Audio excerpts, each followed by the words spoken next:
How exciting. So, let's see here. And we are live. Awesome. Fantastic. It's Fantastico. Fantastico. All right, so what were you talking about, Budgie? What are you so excited about Budgie for?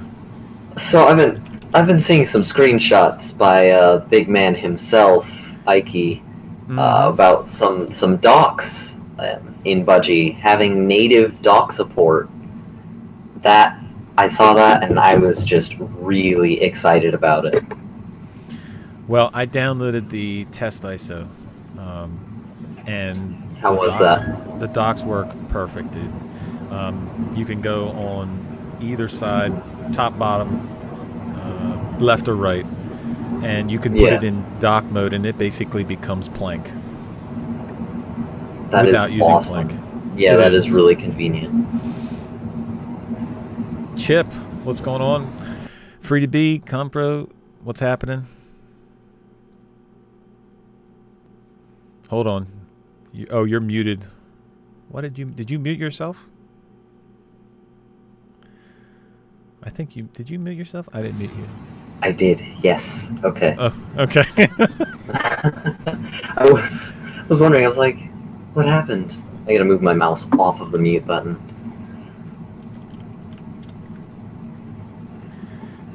Chip, did you get a mic yet? Did you get a webcam yet? Oh. Hello. Hi guys. Yo, what's happening? How you going? Awesome. Colin, what's going on with you? Nice. Oh, not a lot at the moment. Just been keeping an eye on the W3C, trying to make heads and tails of it. Uh-oh. Yeah. That's a rough topic. Chip, just so you know, you're welcome on. If you want to. You don't have to, but if you want to come on, you can. I'll just turn the other light on just a moment. Yeah. There's a lot been going on about the W3C and DRM and whatnot. I'm in kind of a middle position where I'm not necessarily a fan of DRM. It's something that I'm not entirely fond of, but I do think that having standardized DRM, depending on who's in control of it and how it's implemented, maybe that could be beneficial in some way. But I mean, DRM as a whole is just not my thing. Well, I know there's all kinds of talk about it. I don't know all of the ins and outs and all the licensing and all that stuff. I don't know all. And that's one of the issues, because DRM applies to so many different varieties of media and content that it's really difficult to just say DRM is bad because of this and then completely ignore that there's 20 other types of digital rights management that some actually are beneficial, others aren't. It really just depends on how it's used, and I don't know. It's difficult to paint a brush over it, and I'm kind of staying neutral here. Well, I don't know how it affects like just the average browser. How does it affect? Does it affect people in the more technological world, or does it affect can it affect the average browser as well? That's what I don't know. Like, can you not download a picture or a video or? It's possible. So things like Netflix, I believe, have DRM type connection. So when you open up the browser, you go to Netflix, you start streaming the video, it gives you some sort of authorization. In Firefox, you have to enable DRM playback, DRM content playback. So otherwise, you just won't get it. So it could, in that case, affect a lot of people. If, say, they decide to block it on some people's devices, browsers, software, whatever, it really, I think, a lot of times depends on whose hands it's in, how you're receiving the content. Let me get the picture right here, for crying out loud. Okay, there we go. Sorry.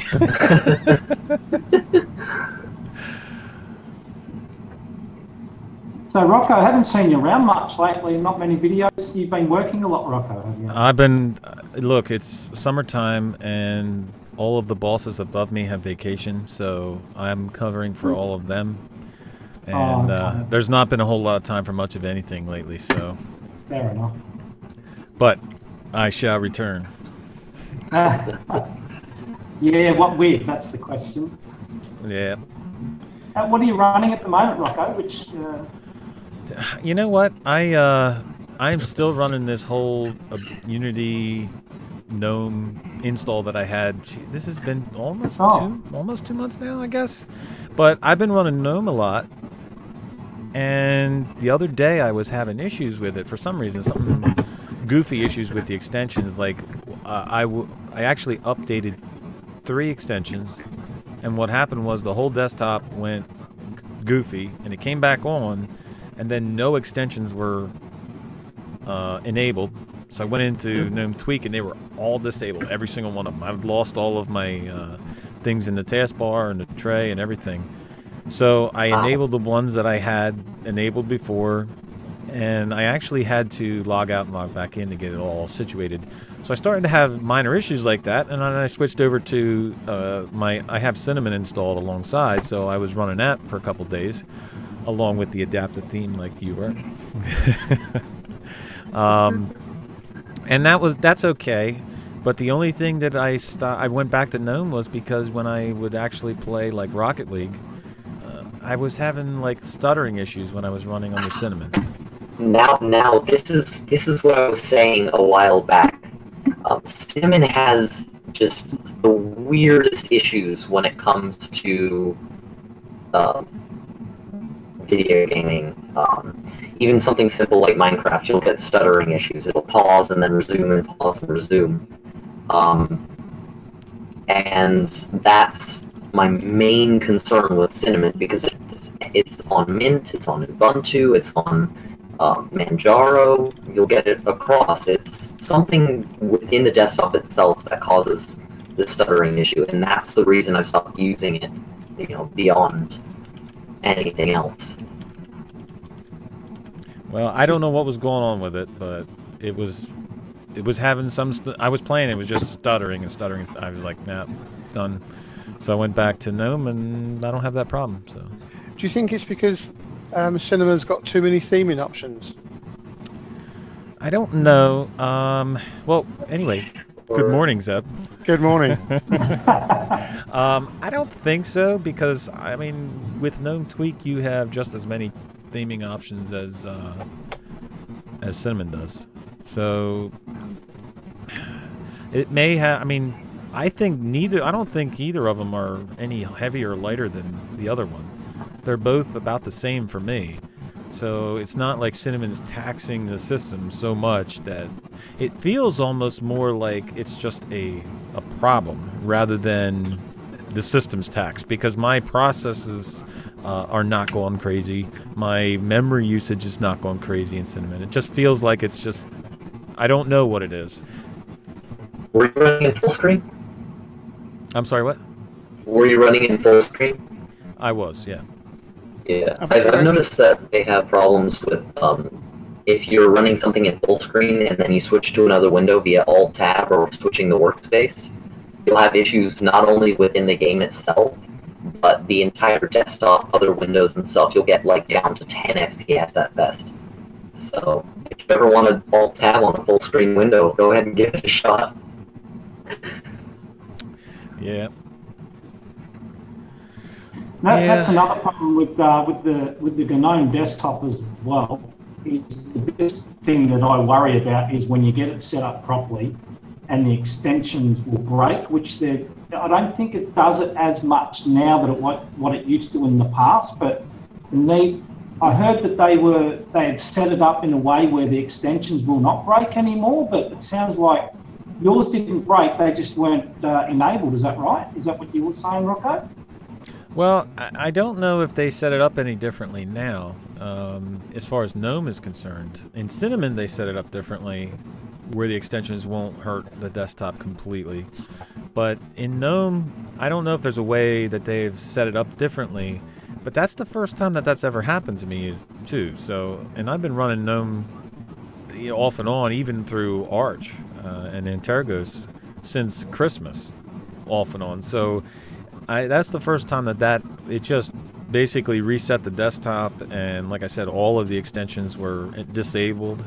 So I don't know exactly what happened, and it hasn't happened since. I did update, there was an update for Dash to Dock, and I updated that, and I didn't have a problem at all. So I bet XFCE doesn't stutter. Zev always puts that shot in there. As a matter of fact, I have Linux Mint XFCE installed on the other drive, and all I have to do is install Steam, because I have most everything else installed that I want to install. And I mean, it was running at 700 megabytes for me, memory, and it was running quick. So it's not the prettiest operating system in the world, but it was running good, Zeb. Yeah. Tell me, how do you guys who distro hop cope with your Steam profile? Because it saves, let's say for, Euro Truck Simulator 2, it keeps your profile in a .local. So how can I put that, let's say, on a data drive somewhere else on an SSD and have everything point to it? And don't say symlinks, because they just go... No. Well, okay. Go ahead, Alan. What I do with pretty much all of my stuff, my Steam stuff and whatnot, is I just use like TarXZ compression. So when I launch the game, after it closes out, it essentially like zips everything up, like all of the data files, not the actual game files themselves, and then it just puts them onto my flash drive. It's not seamless. It'd probably be easier to just copy and paste it, but that's usually just what I do. Well, I've not had a whole lot of luck as far as, and that's fortunate for me, because I've been on this for, like I said, a month or so. So, but I've not had a whole lot of luck reinstalling Steam and keeping the installed games and keeping the config files. Because a lot of times you'll reinstall Steam and it'll see your library, but it'll have some type of error, and it won't recognize it until you actually... You basically have to start deleting files from the Steam folder, and then I ended up starting over half the time. I think the reason behind that is it's some sort of like authentication feature. I believe the files themselves, when they're finished being written to, or they are written to, they're given some sort of number, key, or some sort. And I believe that ties things like time and date, and then machine, and stuff like that. So whenever it's changed, I think that kind of invalidates it, and that's why it doesn't work. Yeah, but if I'm not mistaken, I thought they put in one of the newer updates. I thought they put in a backup feature, like a backup your game type feature. I'm not sure. I haven't used Steam in months, so it's I'll have to look into it, Zeb, because I'm pretty sure they put something in there that you can actually back up the game files and then restore them.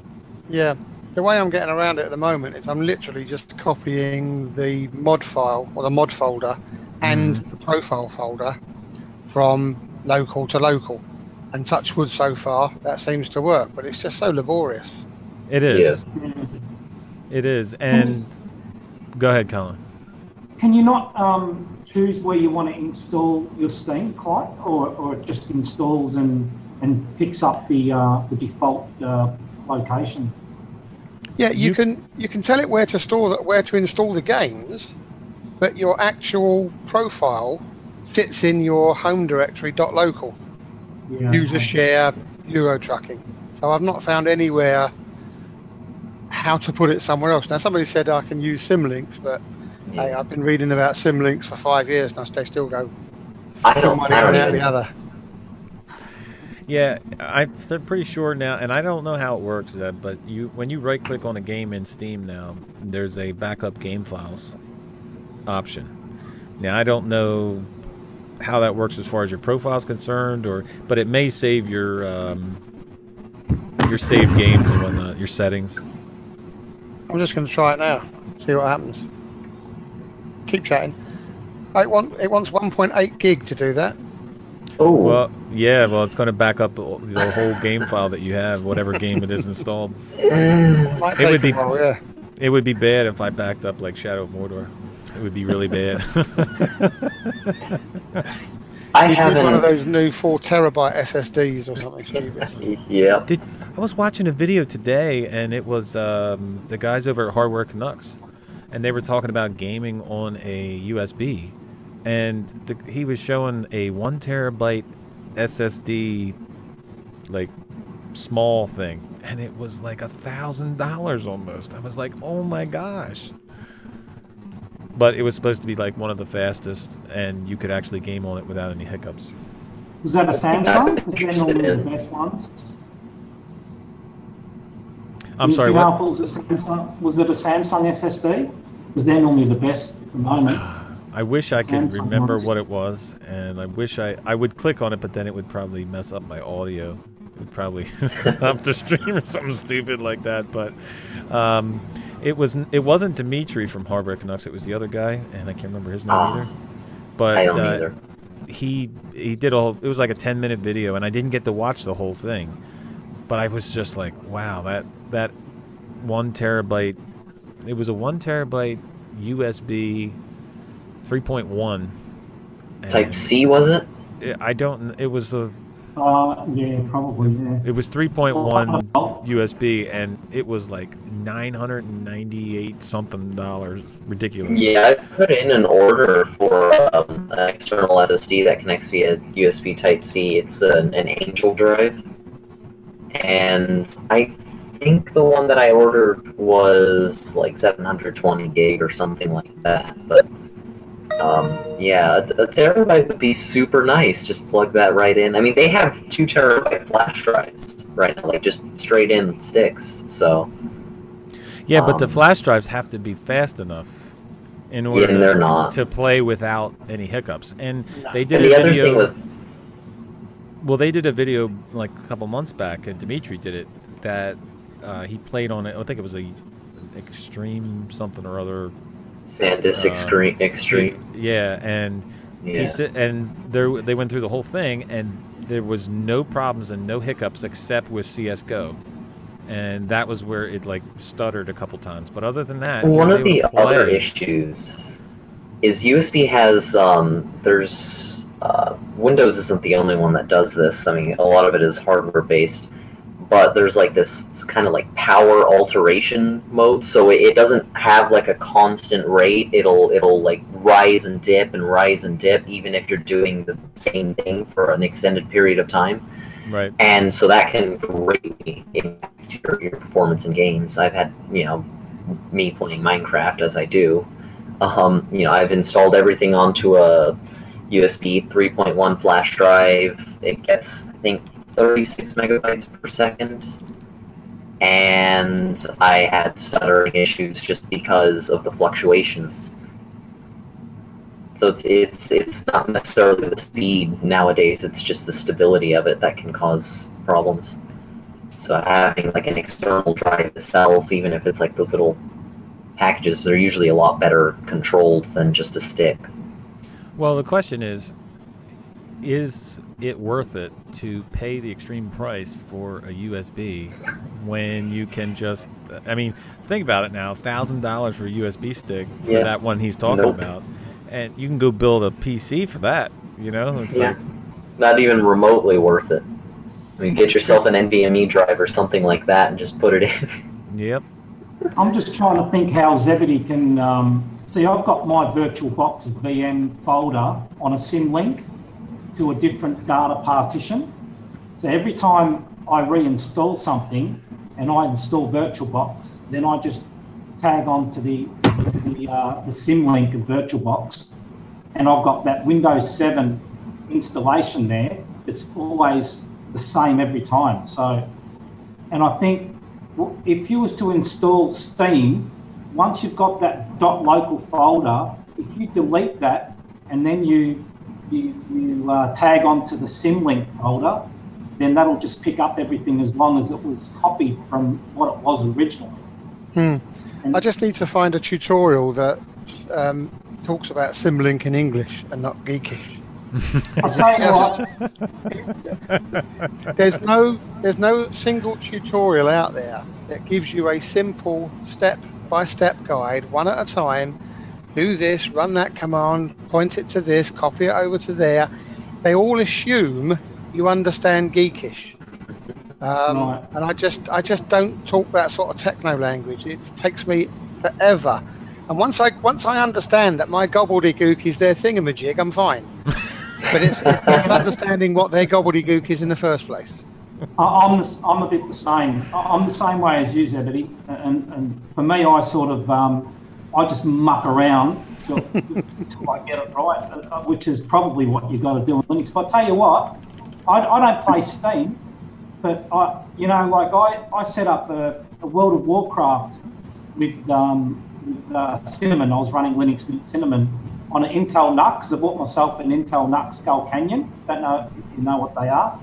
And I was running, I think I had 90-something frames per second running World of Warcraft through Wine. And that was running awesome. And I had that set up as a backup as well. But I was just pretty good.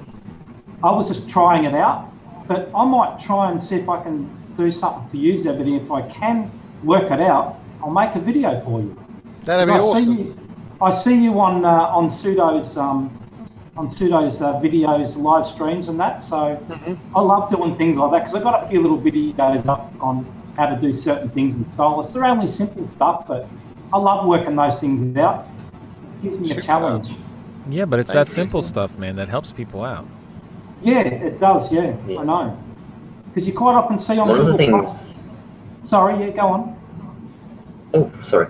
Well, in terms of things being simple, one of the things that always frustrated me is even if it's like a simple step-by-step, they'll use that whole the foobar method, and that always throws me for a loop, because I'm like, what is foo and where is bar? I don't know what it's referencing ever. Well, all I know is the reason that you should make videos like that, Colin, is the exact reason that I even just, for example, even started the channel that I have. Because at the time that I started the channel, there was no KDE videos out there going through settings and whatnot. Now, there's been some since, but there was no set channel or set of videos that said this is what the KDE settings are and this is what they do. So that's why I started it, and that's why you should continue making even if they're simple videos. Like I'm not talking simple in technical wise. I'm talking simple as in what you're trying to explain. Like, it may seem simple, but there'll be people that need to hear that, and it'll help them. I don't actually talk in my videos. I just put a bit of music over the top, so that's all I do. But what I do is I put little captions at the bottom of the videos, so you know if there's anything important that you need to know, then that's what I do. As long as it's not any of that dance Euro trash nonsense rubbish that some people put on their videos. You're sitting there trying to look at a video about a particular OS, and there's just this garbage playing in the background. A nice bit of classical will be good. It's all music from the Dig CC or whatever it is. I can't remember what it's called now, but it's not headbanging stuff. It's just I try to find very light music that just puts you in a nice calm feeling to just watch and understand the video pretty much. So it's not elevator music. No, I try not to do that. You just want soothe, calm music. That's all. But I know that you don't have to hear me, because if I talk, I'll probably confuse things. So it's easier just to put a video where people can watch without hearing me talk, because I might say things that confuse you even more. Yeah, but it's all good, man. You could talk through the videos. People get to know you that way. Yeah, true. I'm leading up to that. But I'll just stick to the music for now. At least you can mute the music if you really want to. Just watch the video. That's another way. So, yeah. So you still running Peppermint there, Zeb? I'm not running it tonight. I'm on Windows tonight. I had to quickly send a file to a friend, and for me, the easiest way to do that was HFS. But I couldn't be bothered to install Wine, so I just quickly hopped onto Windows. But yeah, there's the token peppermint. Yeah, that's right. I know one of the people, one of them is having issues with peppermint with the Windows, and I can't remember exactly how it goes, but you know how you can set the size of the window for it to be centered? Mm-hmm. And I forget exactly how to explain it, but it gets centered, and then it starts to put it at other places. And then you'll go into the settings, and you'll center it again. Like you'll have it maximized or all the way so that every window will be centered. And then it works, and then it goes back to... So I don't know if there's another setting somewhere for that or not. No, there shouldn't be. It's like you said, it's just in that section where there's a number of tabs that run across the top. Right. And there is that one for positioning it. I'm just wondering, maybe they've got the permissions wrong, because every now and again when I do an install of Peppermint, I'll go to change the Nemo file manager. And I'll click from icon view to list view, and then it immediately pops back because somehow it's still retained root process. So they might have to go and chown that file wherever it stores them. And yeah, just tell them to jump on the forum, and one of the guys will either point them to a section that's already there about changing the ownership, or they'll give them some guidelines on how to set that up, because it sounds like it's just not saving the file correctly. Right. Well, I don't know. I'll have to go on the forums, because I don't think they're going to go on the forums, but I'll have to go in there and find out. Yeah, there should be a number of people who've had that issue. Sorry, Colin? That gentleman's name Chip, is it? Because I don't think he's got sound, has he? No, this is Swift here on the bottom. Oh, Swift, is it? I don't think he's got sound. Does he know that? Yeah, Swift. We can't hear you, Swift. Hey, how you doing? Oh, okay. We got sound, but your connection isn't the greatest. So Yeah, okay, fair enough. yeah. Yeah, isn't I would like to see. It's a shame you can't install Nemo in a lot of operating systems, because I just really like the Nemo file manager. I reckon it's the second beyond the one in KDE, which is what's it called again? So Zeb, did you see this new Nova Linux? It's on Nova Linux? Yeah, it's on OMG Ubuntu. Now, there's no ISO to download yet, but they're coming out with a it's like a Cuban college, university. There's students there, and they made a distro called Nova, and it's a customized GNOME shell type thing, but it doesn't look like GNOME. It's actually supposed to be a replacement for Windows in their country. And there's no release as far as when it's coming out, but they give you screenshots of it. Oh, is this that Cuban distro? Yep. Yeah, I just tried to go on their website and it failed. Yep. But from the screenshots, it looks pretty good, man. And for us distro hoppers, Well, funny you should say that, because I've now just gotten back down to my Peppermint Windows 10, and I've got one for Solus because I'm playing with the Patreon release at the moment. Yeah, me too. How do you like it? It's great, except I can't play games on it because it's got no Nouveau drivers at the moment, because Ike chucked in the 412 CPU, or not the kernel, and he hasn't created the NVIDIA drivers for it yet. So I tried running Euro Truck simulators last night, and it was running like 15 frames a second instead of 60. Oh. So it's unplayable at the moment. And Euro Truck Simulator isn't exactly a taxing system. No, it's not. No. And you can blame English Bob for that, getting hooked on Euro Truck Simulator. I never thought I would do, just wandering around town in a truck, but it is actually quite relaxing. Hey, same thing for me, Sounds man. like a lot of fun, actually.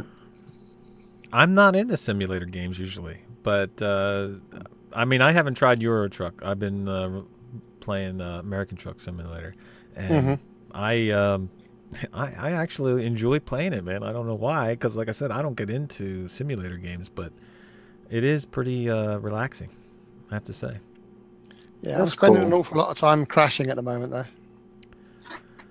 Well, the only thing that we were talking about earlier, I was talking about with Alan, but the docks are nice now that you can pretty much get rid of plank and turn the dock itself into, or the panel itself into a dock. In the what new was the Solus. In the new Solus. Oh, right, okay. So when you can put the dock now on, or the panel on any screen, like right, left, bottom, top, and you can turn it into, there's a setting for dock mode, and it basically becomes plank. Cool. I'll have to give that a whirl when I'm on it next. But I need him to fix the NVIDIA drivers first, which is a shame because the beta 1 worked so much better. Right. But then he didn't just quickly throw in the 412 kernel like he's done yesterday. Yeah, and you need to be an Intel user because everything's done for Intel with Ike, I believe. Yeah, everything just works with Intel. Although you can't really play a whole lot of games with Intel. Michael? You cannot. Michael? What's going on? Good morning, good evening, good afternoon. Hold on, we don't have no audio, no sound. No sound. It's a period, dude. Sorry, dude. I'm just saying. No audio. Is this the new ski? If I couldn't fix it immediately, then maybe. There. That's... yeah, you should have taken another 25 minutes at least. Yeah, you should have. So, anyway, good evening, Michael. Good evening. How are you tonight? I am doing good. I just played some Rocket League. Yeah. I was playing some people I know, and of the 6, we were 6 people playing, and of the 6, one of the dudes is like me and him play all the time.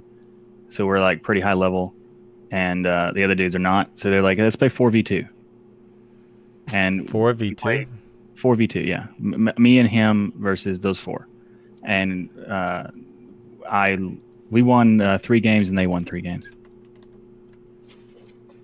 They realized how to beat us by blowing us up over and over.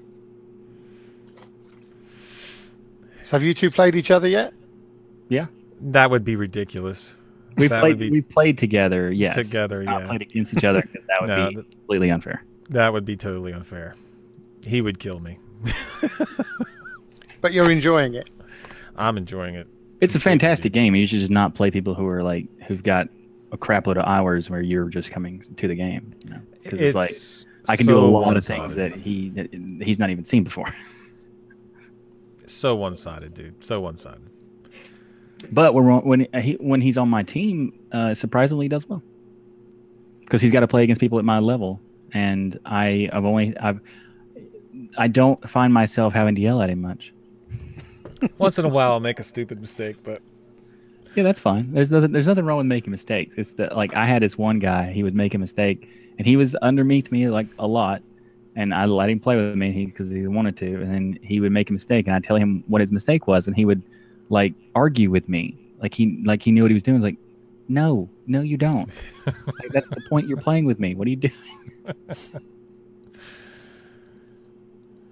Ooh. I gotta show you something. Uh-oh. Oh, no.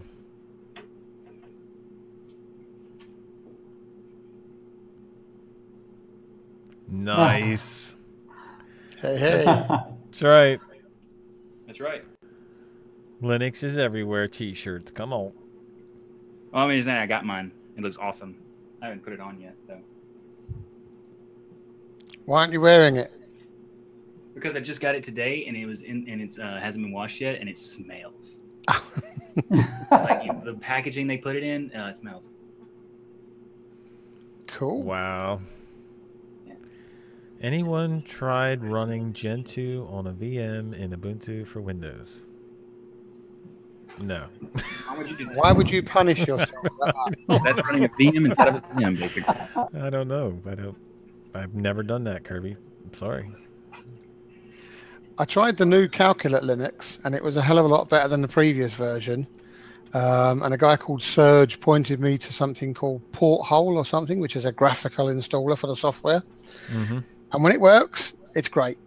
But when it goes wrong, you're still left with a screen full of gobbledygook that you just haven't got. And it tells you, the sentences are actually very readable. It's just trying to work out what the hell they're talking about. And then even posting something to the Gentoo forums, they want the output from 54 different files, and it's about 8.5 gigs worth. So it's like, forget it. Not happening. Yeah. So that partition died. Well, I'm afraid to try anything else out until I finish. Like, I got Manjaro KDE installed in Linux Mint XFCE, so I got to get those videos done before I go off to something else. You know what I mean? Because it's worthless to put them on and then not make a video for it. That's ridiculous. But anyway, in the Budgie, you got the vertical panels. You got the panel transparency. You got the IntelliHide, which allows it to be like Plank. Got the Nightlight applet. I don't think I've ever used that. I'm not sure what that does. Oh, that adds blue light. Yeah, it just takes off some of the dim.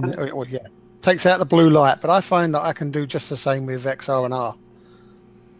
Sure, there's too many options to do it. Redshift, Flux. Redshift, yeah. And then the Budgie settings have been moved out of the Raven menu. They have their own, like, now when you go into the Raven menu, at the bottom it has a settings, and it brings it to a settings window, to the Budgie settings. Yeah, but it's like the GNOME tweak tool though, isn't it? Pretty much, yeah. Yep. And that's where you can rearrange the panels and add applets and change the theme and all kinds of stuff. So, is that what you're running now? No, no. I'm running, still running GNOME, but soon I would love to run Budgie. I loved Ubuntu Budgie when I ran it. The only thing that kept me from staying on it was the menu, but the brisk menu's changed now. Well, Budgie doesn't have the brisk menu, so of course it doesn't. Yeah. So the menu is just not great. Okay, I'm sorry, it just isn't. And well, in Solus, the Budgie menu is getting like improvements to it, but I don't know if that's enough. I haven't tried it enough to say that's going to put me over the top. Well, because I think he's fixed your problem of your most used applications changing the order of the menu that was changing from up and down. He said he's made some alterations and amended that, so it doesn't happen anywhere near as much. Right. Well, the only thing that bothered, well, okay, not the only thing, but the major thing that bothered me about the menu was the fact that they would just be in a different place every time you went there. So because it was grabbing your most recent apps, they would change. So you could never count on. So you almost had to be willing to use the keyboard.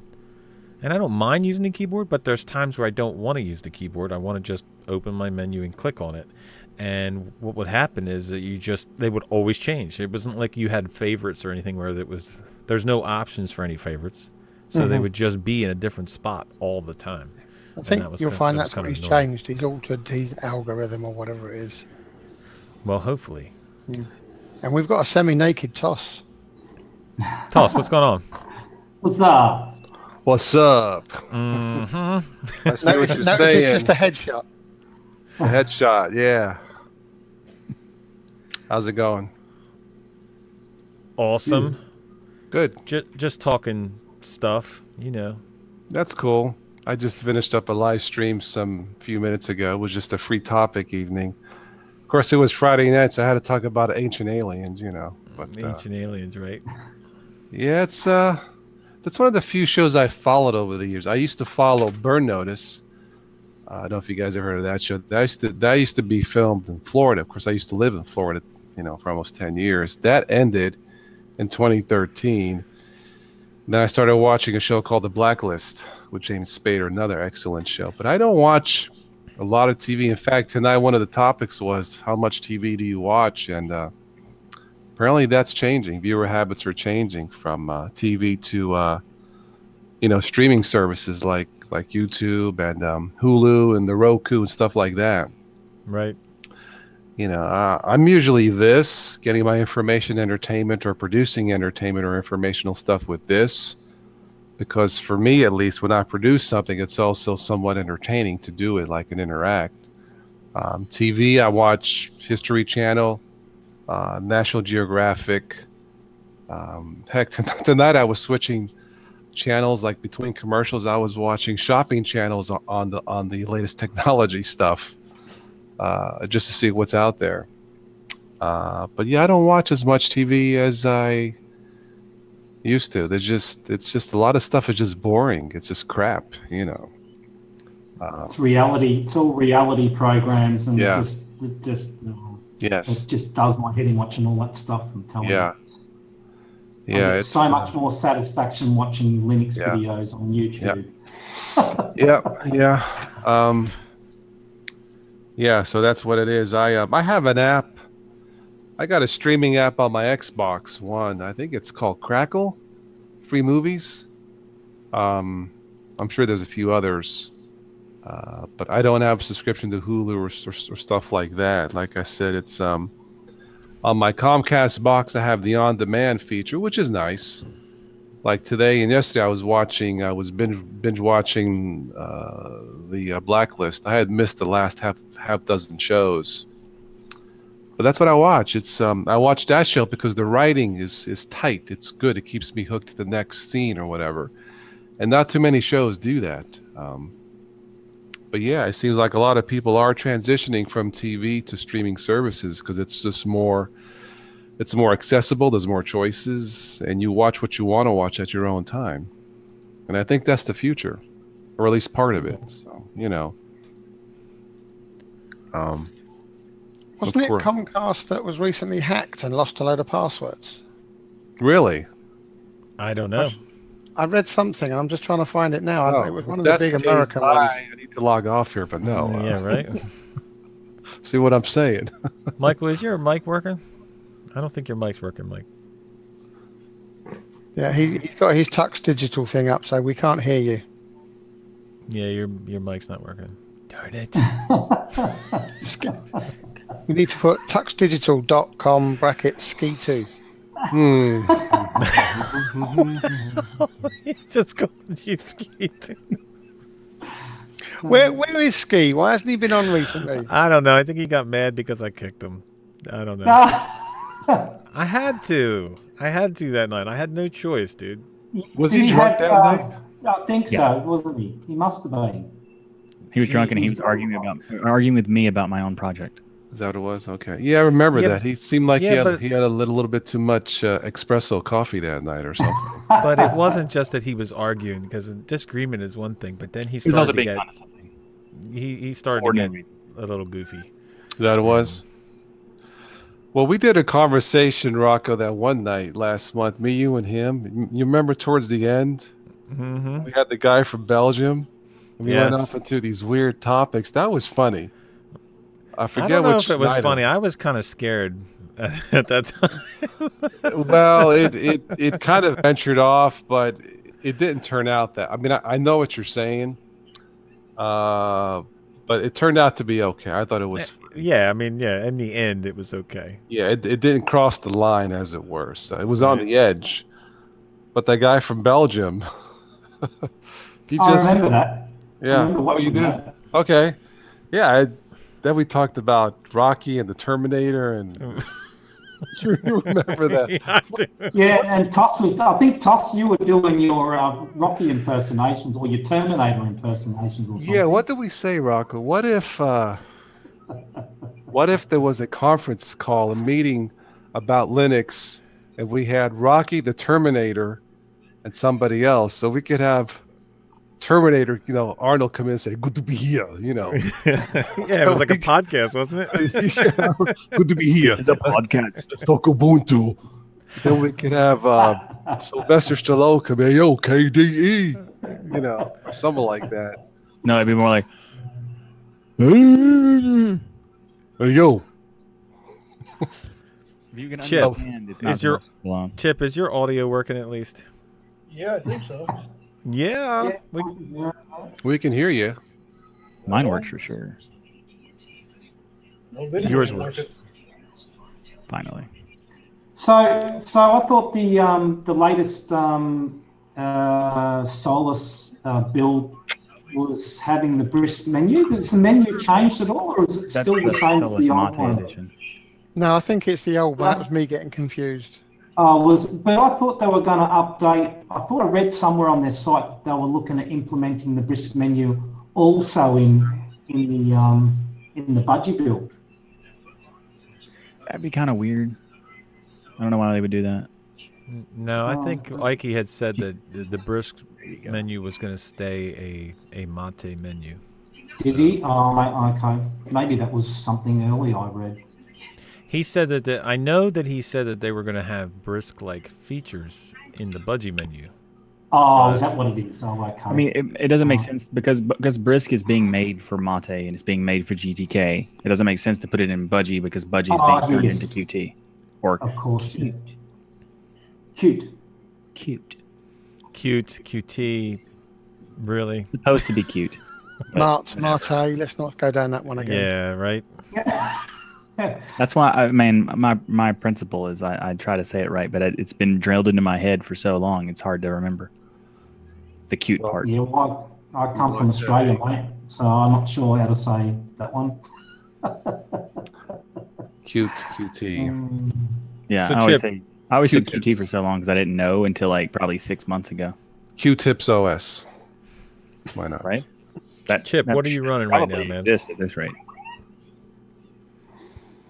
Chip, Yeah, what you running right now, brother? I'm on KDE Mint. Nice. Is it giving you? Is it what is it? The 18.2 or what? Yeah, it's the 18.2. And it's running okay, not giving you any problems.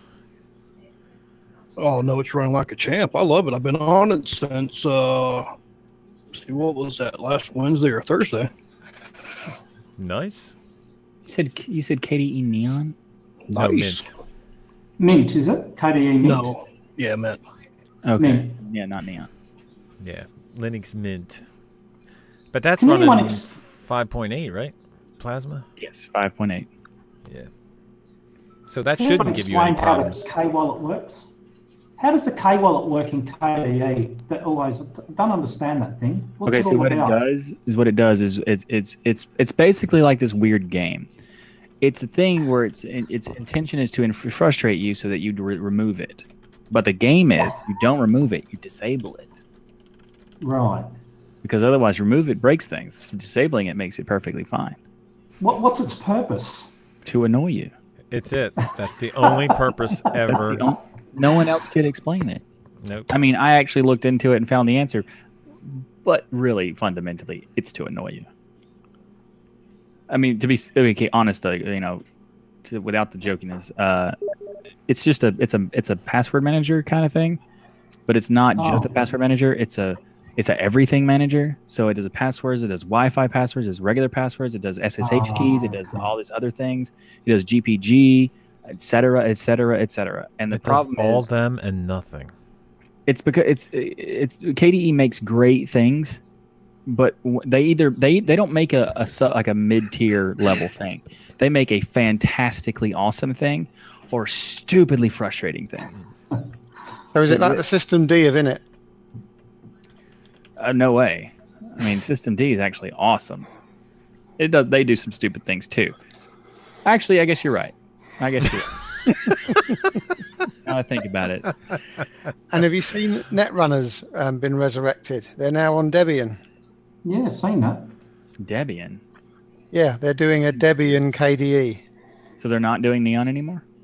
I think they're still doing Maui, but I just noticed they've released 17.2 or 17.3 based on Debian. Oh, that's cool. I've always liked Netrunner. Their distros always looked cool out of the box. I mean, Debian is going to be based on like 4.8 then 5.8. What I mean, it was on 4.14 actually. Really? Until just a couple weeks ago, Debian had KDE 4. Oh my gosh. Yep. Because, you know, Debian's whole we update someday. Yeah, it's maybe they were XFCE employees.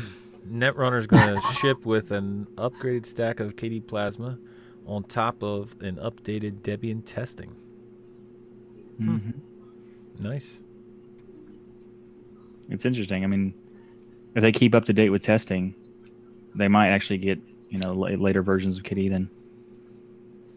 Because Plasma has a 5.10.3 right now, and I don't think testing has that. Sid has it though. It lasted about 6 hours on my system, and I ran into a problem, couldn't find a result, so bye next. Yep, that's an example of not doing a proper test. Okay, cool. I don't think I've run KDE for more than a day. I don't think I get too overwhelmed with that thing too quickly. I think I've been I think it's what you first start Linux with. Sorry. I'm making a video in a couple. Probably it's gonna be done in probably like 2 weeks or so. Maybe 3 years. 2 years. Whoa. Whoa, dude. That is so probably accurate. So anyway, it's the most annoying thing about KDE Plasma is the overwhelming learning curve. If people knew how good Plasma is, they would use it. The problem is there's that huge learning curve that people don't jump into it. I don't know if there's a huge learn. I mean, I have Kubuntu on my Lenovo, my spare desktop. That's my backup, and I have KDE Neon on one of my laptops. I don't know if it's a huge learning curve, but I mean, I will say this: it's zippy. It runs faster than the previous versions of Plasma. A lot faster. It feels totally. And it just feels right. I don't know if it's a big learning curve, but yeah, probably Mate is easier, or something like Zorin Lite XFCE desktop might be easier. I mean, KDE is in the past has always looked Windows-ish, but it might be overwhelming for a newbie. Yeah. Well, that's the thing. I think the learning curves comes with being it being overwhelming. Yeah, I mean, it's Plasma is great. It's lightweight. People can think it's heavy, but it's not. And it does take a while to boot versus other things. But other than that, it's fantastic. In the terms of the overwhelming part is that it's overwhelming because there's so many things you can do, and none of it is documented. Like you can go in and say, you know, you find an application on the KDE user base, and the KDE base explains like a paragraph of what it is and a couple features, and that's it. Like nothing else. There's like the fact that conversation is so useful and in my opinion better than Quassel, and most people have no idea and have never tried it. That's a problem. And why is it? You go to Conversation's website or their user base and it basically explains nothing. They don't explain to you that they have context-aware tab completion. They don't even mention it. And it's just unfortunate. There's so many things that KDE tools have that they don't talk about. So, like, for example, window rules for KWin. One of the best things about KWin. And then there's this problem where when you right-click and say, okay, I want to set up a window rules. Well, do you want to do it to a Windows settings or you want to do application settings? And then you're like, well, it's called window rules. I don't know what you're talking about. And who would use that other thing that you were talking about, those contextual tab things? I mean, what on earth is that? Right, exactly. So, okay, when you're in an IRC channel and someone's talking to you, let's say someone has the name Tux Digital. And let's say when someone else has the name Tux Analog or Tux Penguin or Tux anything, but they all start with Tux. Well, in something like HexChat, you have to go through this. You have to hit it a bunch of times so you find the person you want. Blah blah. Contextual aware tab completion is that you just type in TU and you hit tab, and it knows exactly who you're talking to based on the previous conversation in the chat room. So if Tux Digital is talking to you and not the other two, then it automatically chooses Tux Digital instead of the other two. So it's based on how much who you're talking to, and it can even do a tab completion with nothing. So if you're talking to this one person over and over, you can just hit tab immediately, and it'll pick the name that you just previously tabbed. So like it's completely aware of everything you're talking about, like, and who you're talking to, and it's not logging you or anything. I mean, obviously it is logging because IRC chats log themselves, but and since the tab completion, it solves the biggest headache of having to figure out who you're talking to and how to quickly type their name out. So like most of the time, I just type one letter and click tab, and I'm done. That would be a big time saver if you're in IRC a lot, yeah. Yeah, I'm in it pretty much all the time. I'm not.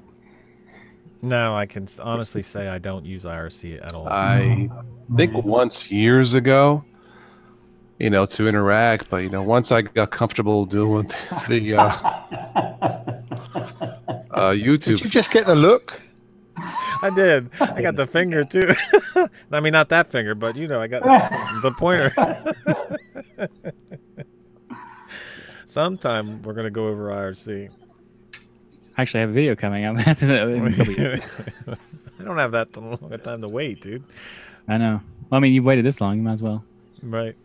I guess. I mean, going back to that Netrunner and you saying, well, that was a good example of a good test of a system. My needs are very simple. I need an OS that installs, NVIDIA drivers that installs, and maybe 3 apps. And Windows if 10. 3 apps don't work.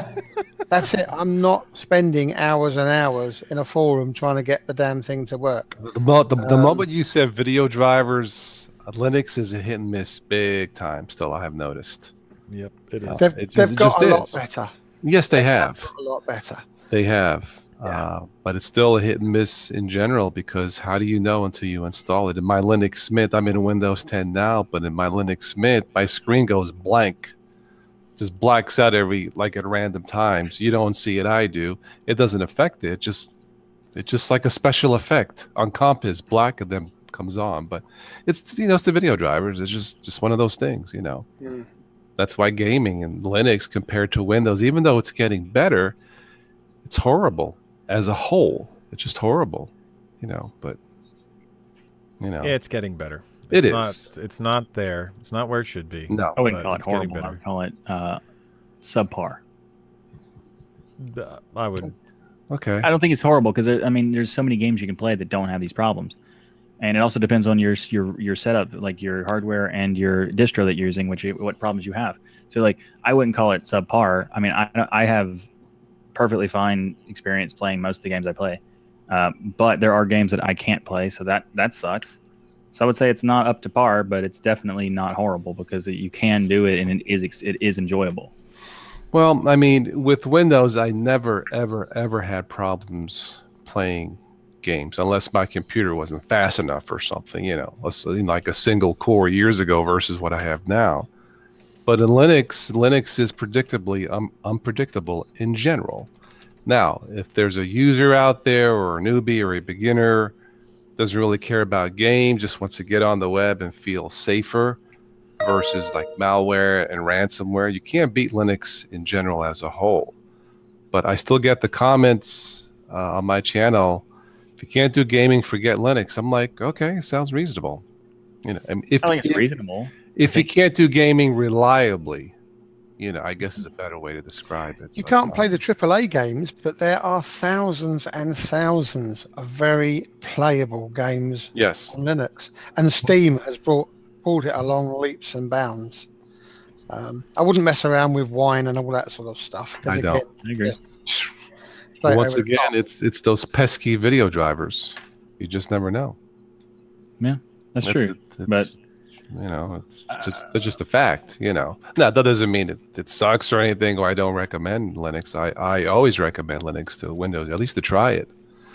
Yeah. And you just don't hear about ransomware on a big scale with Linux as you do in Windows. Now that may change. Now watch, next week there'll be a big explosion of ransomware in Linux. Watch. I mean, it's not possible because of the way it's infrastructured. Well, but yeah. The IoT devices, that's going to get blow up in some people's face. Yeah, I mean, nothing's 100% safe, but it's safer to be in Linux, generally speaking, than it is in Windows. Now, I don't mean necessarily privacy, because once you get on the web, in my opinion, forget about privacy, forget about it, right, Rocco? Forget about it. Forget about it. Forget about it. Forget about it. But for security, right now, Linux is the way to go. Although a Windows 10, a non-pirated Windows 10, with all the updates, is secure in my opinion. But if you want the extra, if you're paranoid, for the whole piracy thing, that your whole system is a virus itself, we can go there if you want to. But the fact that you have to disable your own computer from spying on you is horrible. It's Windows. Microsoft should have been more transparent when they first released Windows 10. They should not do that at all, because it's horrible. I agree. First of all, don't do it. But if you want to go that idiotic route, at least say, hey, Toss, this is Windows 10. We're going to bleep and spy on your cannolis. Take it or leave it. And then you can turn it on or off. If they were admitting how horrible they were, I'd be okay with it. It's just they just pretend that it's it's good for you. And when you install Windows 10, it says, "Hey, do you want to use the regular settings or you want to do custom settings because you're a nerd?" And then you go into custom settings, and all they are is the privacy stuff. That's it. Yeah, no, I totally agree. Putting that aside, does Windows 10 work? Yeah, it does. But no, it doesn't. Like Windows sucks.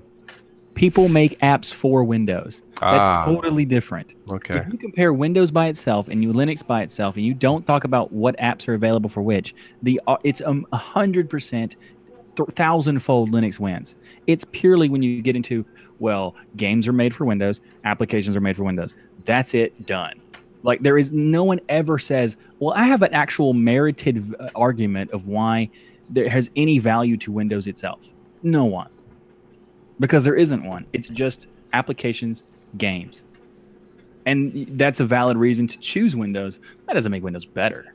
It just makes it bigger. Makes it more convenient, makes it easy. You just install it and it works. Yeah, exactly. Okay. Thankfully, Linux has caught up an awful lot in the last 4 or 5 years. That's why I dual boot. Because when my screen goes blank too many times, Linux Mint, I'll go back to my reliable Windows 10, and there I go. Yeah. Wouldn't it be great if hardware companies actually cared about other operating systems? Yeah. I'm not blaming anybody. Is it Windows making it reliable? No, it's the hardware companies that are building drivers for Windows. Again, same thing. Windows itself. I'm with you on this, but a newbie is not going to care that ABC company... And because they don't have all the knowledge, like I started with Ubuntu back in 2006. It was in a magazine. Try Ubuntu. What's Ubuntu? So they're going to be a newbie. That's why when they come to my channel, they say, "Well, I tried Linux and it completely sucks." Well, which version? Why? And it's usually, it was a different. It was something maybe like Gen 2 or something that wasn't user friendly, or you didn't check the MD5. It was a corrupted download. Video drivers was an issue, but see, that's a hit and miss. But if they don't know that, they can say in one lump sum, Linux sucks. No, Linux sucks sometimes, just like Windows can suck sometimes. But if a newbie doesn't know that, I can't blame that person. I wouldn't blame them. I would just explain what the difference is. Right. They need some hand-holding, as it were. That's why they're always welcome to my channel. But when they say so-and-so sucks, well, can you give me more detail? Oh yeah, I agree with that. If someone's just a flat out generalization without context, then totally. It's a just why when they say, Windows 10 is the best one out there. Well, can you explain that? And gaming. Oh, it's better gaming. Is it the best? That depends. What are you looking for? Yeah, it depends on what game you're playing and whether Linux has a version, because it's usually better performance. It all comes down to, does the hardware match the software? Is that marriage going to work? And sometimes it does, sometimes it doesn't. People ask me, why do I still use Windows 10? Because there's no surprises. I'm not going to have an issue with the video drivers. I'm not going to have an issue with gaming. But we did when Windows first came out. When Windows 10 first came out, you would install the latest NVIDIA drivers, and then Windows Update would overwrite it with their own version, and you'd be back to some. They've stopped doing that now, thankfully. But it was almost like Windows 10 came out. It was free because Microsoft then had 30 billion free testers giving them feedback. Even worse than any other Windows version that came out. The bugs that first came out in Windows 10 was horrendous. Yep. You know what? When I first did the update from Windows 7 on my Lenovo, Windows 7, and on this one had Windows 8.1. I was going to wait because it's new, it's probably buggy, but I did 2 updates almost back to back. I didn't have any. I was surprised, but I did not have any issues. Now I know that may not be quote normal, but I didn't have any issues. I still don't like the update process. I think it's archaic. That's probably the number one thing I don't like about Windows, is how it does the updates still, and the reboots. What's with the 45-minute updates? I mean, that is just crazy. That's where Linux crushes it. As Tux Digital was saying, I mean, the update process in Linux is, as far as updates, Linux is the king. It's, now sometimes you have to reboot in Linux. Oh, poor baby. But that's, there's not multiple reboots. Right. Yeah. But the other thing is the info that you get. I mean, when Windows is updating, you have no idea what you're updating. It's a security bulletin. What? Are you serious? It's KB04413567. Exactly. That's exactly what you get. Oh, that makes perfect sense. You get nothing. And in Linux, it tells you exactly what you're updating. Yeah, Linux has nailed the updating of how things work. Windows, it sucks. And I've said it. And I remember about 15 years ago that there was something that came out from Bill Gates that says, don't worry, we're going to sort it out. You'll never have to reboot again after an update. And he really said that. He actually said that, yeah. And it seems like it's gotten worse. That's why he left Microsoft, so he didn't have to come up He says, So has Windows 10 turned into a rolling release now? Do you think? No. When they do an update, they're putting in new builds now, right? Because new builds. It's semi-rolling, I guess, the way to describe it. It's not truly. What happens to the old build? Does that all stay on your hard drive, or do they delete that after the new build? They auto-delete a certain amount of time after. So if it's been if you have 3 versions, they'll delete the 3rd version. You still have a backup of the older version in case something. It's in a folder, Windows.old, right? I think. Yeah. Oh yes. Yeah, but it does stay on your machine for a while, so. Yeah. It's not like a week goes by and it deletes it. It stays on your machine for a while. And what's interesting is they say that there's never going to be another release of Windows. So why does support end in 2025? Go to their support webpage and it lists all of the versions of Windows. Because Microsoft never actually said there's not going to be another one. Yeah, but it seems to me like they're trying to form it or reform it to going to a subscription-based type thing. That's just the way I see it. So, very likely. Well, you can install Windows 10 now. Just run it. I mean, you don't have to have a key for it. You can just run it. I've done that on a couple of occasions. I wish I could find it. I just saw an article yesterday, something about why Windows 10 is going to be free. English Bob did it. English Bob had a video up where he proved to people that you can install it, you can run it. You don't need a key. There's just a few features that's not available, and they probably decided to allow you to do that because they're hoping that people will buy things from the store. Yeah, you can't personalise it in any way at all. You can't change the wallpaper, you can't change the colours. Not that you can personalise it much anyway. You can change the wallpaper if you right-click an image and set as desktop. You can do that. Yeah. So there's ways around it. There is ways around it. As far as the avatar and all that goes, I'm not sure about that. But, wallpaper. Well, I'm still on a local account with the Windows 10. I don't have it on a Microsoft account. I don't need anything. Yeah, I don't need anything that I mean, you can't install certain apps from the store or whatever, the app store or whatever, but I don't need that. Like I said, all I really do use it for is to play a game. I boot into it, I play my game, and I come back out, and I boot into Linux. So that's not a draw for me. Using the live account is good when you've got a desktop and a laptop and you want to keep them synced. It will, if you reinstall, let's say, the laptop, and you sign in with the same live account, it will say to you, do you want to pull in all the apps you've got on your desktop? And you can say, yeah, go on, and just sync the two together. So it works quite well in regard to that. But you've also got the option to say, no, let's start afresh. Let me start me off with a new profile on the laptop. Every Windows 10 install that I do, I set it up exactly like a Linux would be, which is you first install as an admin account, the second install is a local user, and then they can use the admin account to install anything that they need to, but they've got to put the password in. That's how I set them up. I don't know how secure you are having using your live account on Windows. It just seems like everything's connected, so I'm not sure how secure that is. What do you think, Toss? What do you think about that? Do you run with a Hotmail or a live account on Windows, or a local account? Usually I log in with my account. Usually, Okay. I never really gave it that much thought. I'll be honest. Yeah, I'm not paranoid like that. Obviously, if you're going to share your computer, but it's me. My son doesn't care about computers, which I guess is a good thing. He cares about his car that I bought him, his first car, and going fishing. Those are good things to care about. Yeah, well, when you're a kid. It's funny because, fishing. I mean, I grew up in New York and Brooklyn. There was Sheepshead Bay and places to fish. I never got into fishing. I didn't have the patience for it.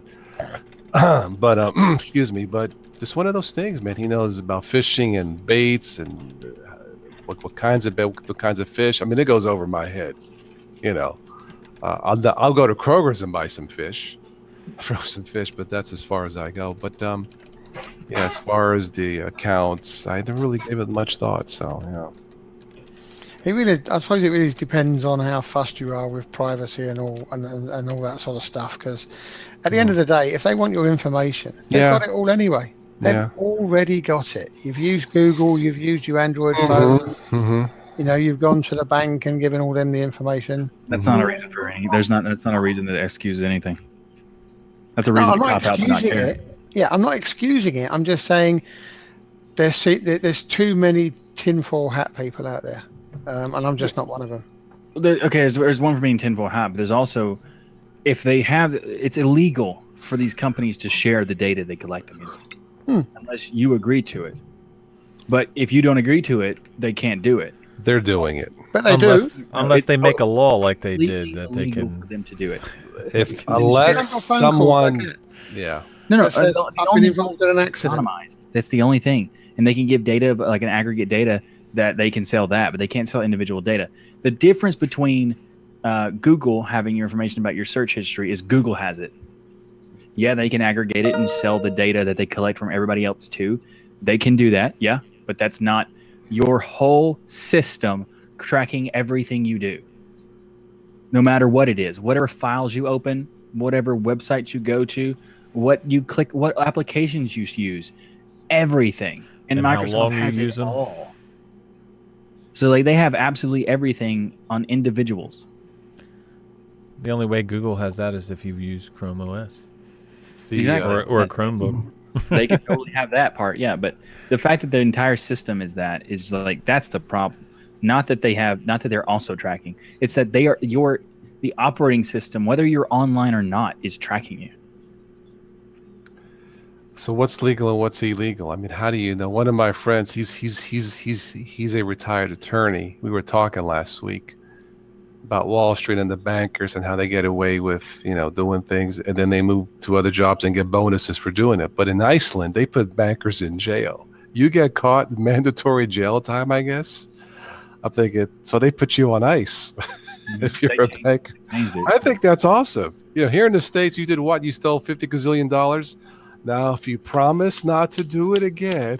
Well, Iceland also kicked out their president because he was involved in the Panama Papers. There you go. No one is immune from the law, but I think it's great. But they are very adamant about, you know, you get caught breaking the law, you're going to pay for it. Well, that's how it should be. I mean, you know, back in 07, 06 with the mortgage scandal, right? Wasn't it 07? Right. And it's like, wait. Okay. And I'm like, so it's all over the news. Like, I guess it was really, really, really bad. I'm like, okay, but no one's going to jail. Yeah. No one still went to jail. What other thing can you do in the States or in this world where you steal a lot of money, you admit it as a mistake, you took a risk, economy, and you still don't go to jail, and you cut a deal, and these are called, you cut a deal. These, I think they're called DLAs, deferred litigation agreements.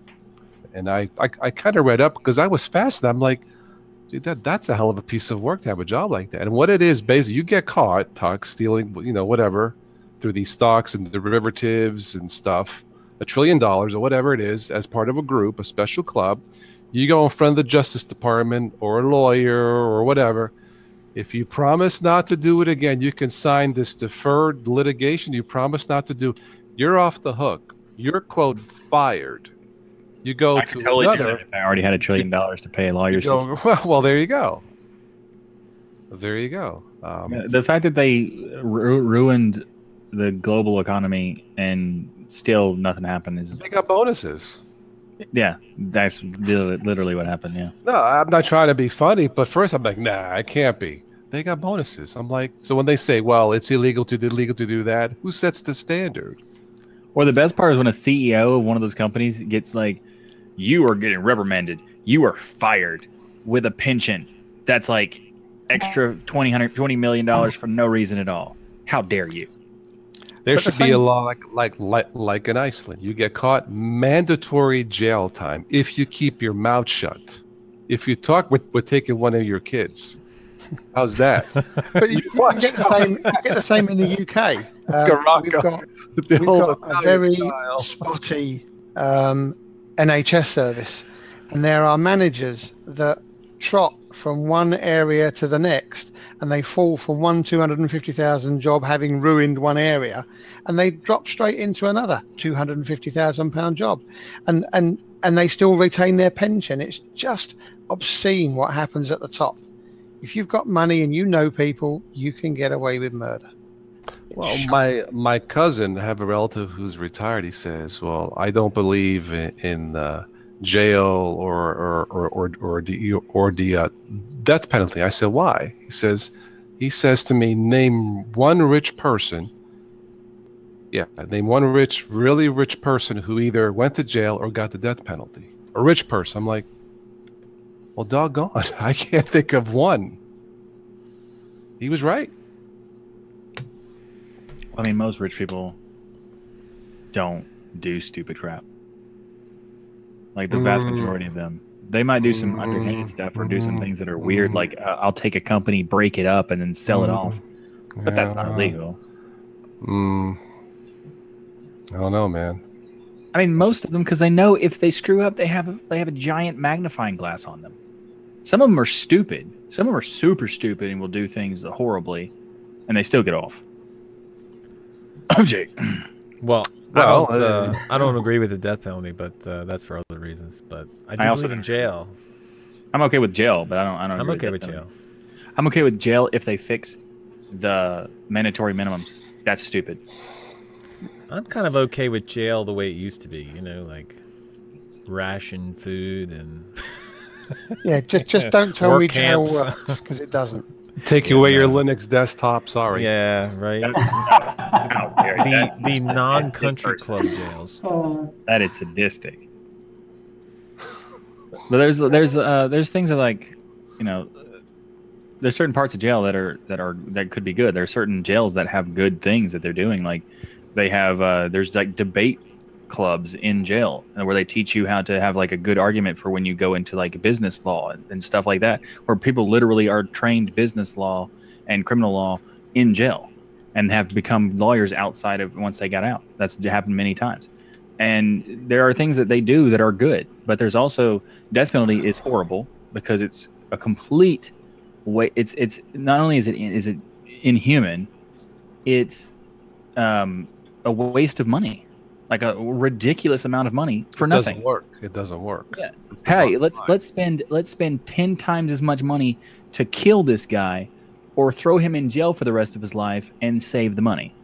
Which one seems more logical, just financially? So like, you don't have to talk about morals in that case. Like, automatically death penalty is dumb because of the money. Look, if you want to punish him, give him a Gen 2 desktop with the wrong video drivers. Add the wrong video drivers, and trust me, you'll be... And then in the virtual box, in a VM. He figures it out. You will Oh God, it's How did we get on jail anyway? Like, how did we get Firejail? Let's circle all the way back around. Firejail. Jailbreaking OSs, and Wait, so what is Firejail anyway? It's a sandboxing tool that you run the Firejail, and it kind of creates a not a container but a sandbox of the application you run after it.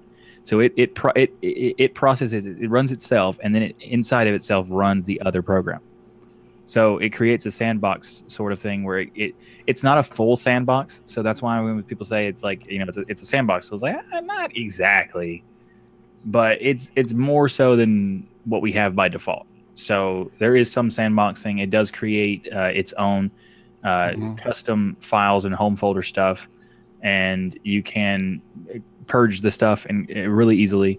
It's that in that case it's nice, but it's not full sandboxing. And I have this weird problem with it that I might be by myself problem with it. It might be just me, but it is a security tool for sandboxing that we have literally no idea who made it. That's not good. Who made it? And what would you use it for? What's so insecure that you have to run a Linux thing in a sandbox? Well, I mean, there's not necessarily. It depends on what you're running. So, like for example, let's say you take an app image from a random website. There you go. That could be a problem.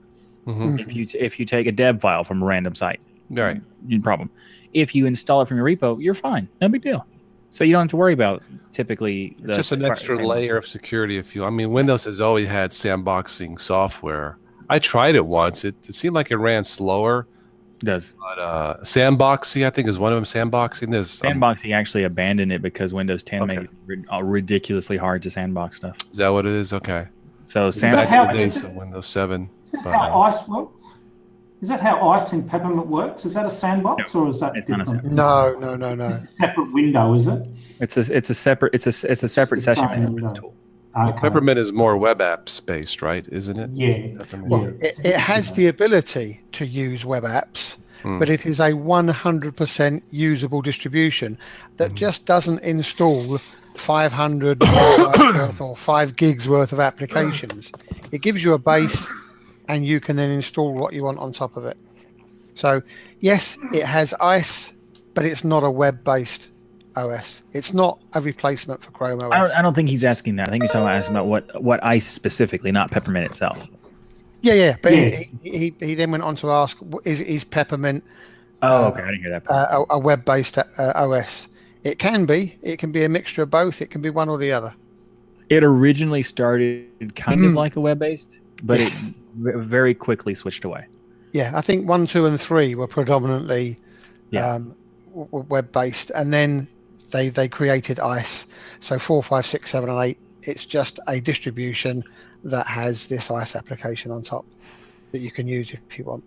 Yeah, well, they used to have 2 separate operating systems, didn't they? They had Peppermint ICE and they had Peppermint, wasn't it, originally? Not that I'm aware of. No, I don't think so. Yeah, they did at the start. They had one operating system called Peppermint ICE, another one called Peppermint. I remember that because ICE was. I remember ICE being introduced in I think 4. I think that's when they introduced it. I remember quite a few years ago, I used to download both of them and try them both out. Okay, I don't remember that. No, I don't remember that either. So No? I'm just going to have a quick look. Keep chatting. Takes me forever. So, Firejail, like if you go to look at their page and you look at their GitHub and you look at anything, you can't find who the developer is, like at all. It's all pseudonyms and nothing else. Well, he's probably in jail. Nah, I don't know. Yeah, It could be. pants are on fire as well. The way jails are today, you could have a second life. Or he switched to BSD. So what's it called? Firejail. Yeah, Firejail.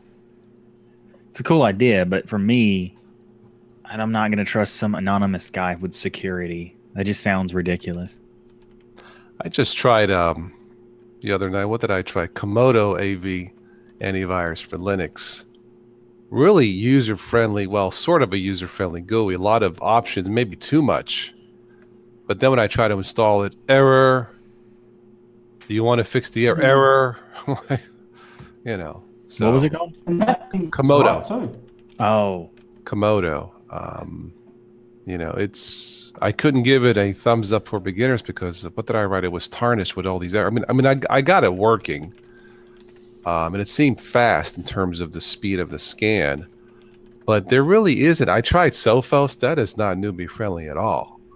But I know this Sophos for Windows and Mac. But I tried Komodo. Once I got it running, it has a nice user interface, but there really isn't a true user-friendly AV for Linux, is there?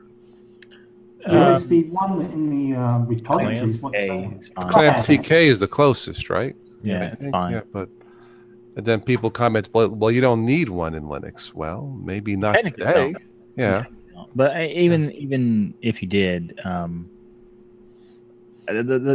the fact that applications cannot get on your computer without your input of manually putting them there, and they cannot run without getting executable rights, and they can't run without you activating the executable rights. Mm-hmm. They can't do it themselves. That itself kind of eliminates the need for antivirus, and it has. I mean, even with a lot of people, when I hate it when people say, "Well, you know, Linux doesn't have a big user base, so why would anybody care?" It's like, well, Linux is everywhere other than the desktop. Mm-hmm. Everywhere else. Yeah. That's a big user base. It dominates 90% of the rest of the world in computing. That is a target. And they've been doing it for decades. People don't servers get attacked all the time? Like servers? Yeah. I read all servers the time. Get attacked, IoT. Right. Just not on the desktop. Yeah. All kinds of stuff. Anything they can, they attack. And the reason why they don't attack Linux is because it's incredibly hard. And you can't affect a giant, like you infect one computer in a network on Windows and everything else is infected. With Linux, it goes, oh, this one computer's infected. Well, you know, everything else is going to just ignore this one computer. Well, I did a video once last month on the ransomware. You know, once that last big attack, you know, we got hit. I mean, I was fine. But I said, time to try Linux. I think that's what it was, yeah. And I said, time to go to Linux. And some were saying, well, it's not, Linux isn't safe. Or I said, well, it's safer than Windows. Whether it's safe or not, as long as you install all the updates in Linux as you would in Windows or whatever, you should be fine. Yeah, there's an issue of a user problem that you can't solve. People downloading things that are bad and running them without even thinking about it. That's hard to fix that. But I think the best purpose for an antivirus on Linux would be if you're sending constantly emails to a person running Windows or people running Windows, then you'd really want to know that those emails, or if you're forwarding on stuff as well, you'd really want to know that there's nothing untoward in those emails that you're sending to a Windows user, isn't it? And vice versa, if you're sharing a disk, a drive on a server somewhere that Windows users are constantly dropping stuff off to, you will want an AV to double check that. And I've just checked the website, and you're right, the very first version was Peppermint Ice. Yeah. And then it went to Peppermint 1. Yeah. I did not see that one. No, I've never tried it. I think I only heard of Peppermint on 1. I didn't know they had another one. Well, there may be certain use cases for antivirus on Linux or something like that, but even on Windows, for most home users, it really comes down to common sense. you could get away without running an antivirus on Windows if you just used common sense. If you didn't click on email links, if you didn't go to dodgy websites. Not to say that there's never going to be a website you go to that you're going to find a problem, but for most home users, it's more common sense than it is antivirus. You could get away with Windows Defender if you're set up with a local account and you have Windows Defender, but you got the admin account there. You can't install anything without putting a password in, which is exactly how Linux works. That's how I set up Windows 10. I only use Windows Defender, generally speaking, but I'll run other apps like Malwarebytes, Super Anti-Malware. But see, because Windows 10 forces the updates on you, including security patches, that's why you're extra secure, as it were, in Windows 10. But you really still need an antivirus in the Windows. There's just too many variables, too much, malware out there in the jungle. Yeah, and as opposed to Linux. The fact that it can affect you, and by default, I'm pretty sure administrator is still the default, isn't it? I think so. Yeah, it is, yes. So, by default, 90% of people are going to be using that one. They're going to be using the administrator and not thinking about, I got to make another user because, Windows is stupid. So how's that work with the user that you make, Colin? So you make a user account and they don't have access to install software? Well, first of all, you've got to get around the little tiny things that they put there where if you're setting up a local account, and then when you click next, it'll just persuade you or send you in a direction where they'll just try and force you to do an email account.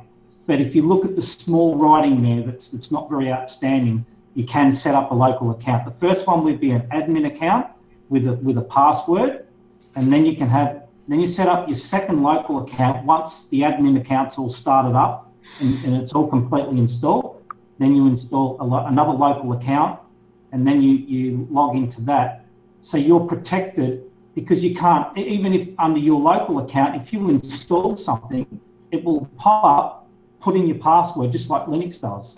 So, and if you get something like WannaCry or something, you may even be protected against that. I'm not 100% sure, but that sounds like something a Windows user or an average Windows user would be perfectly happy with doing.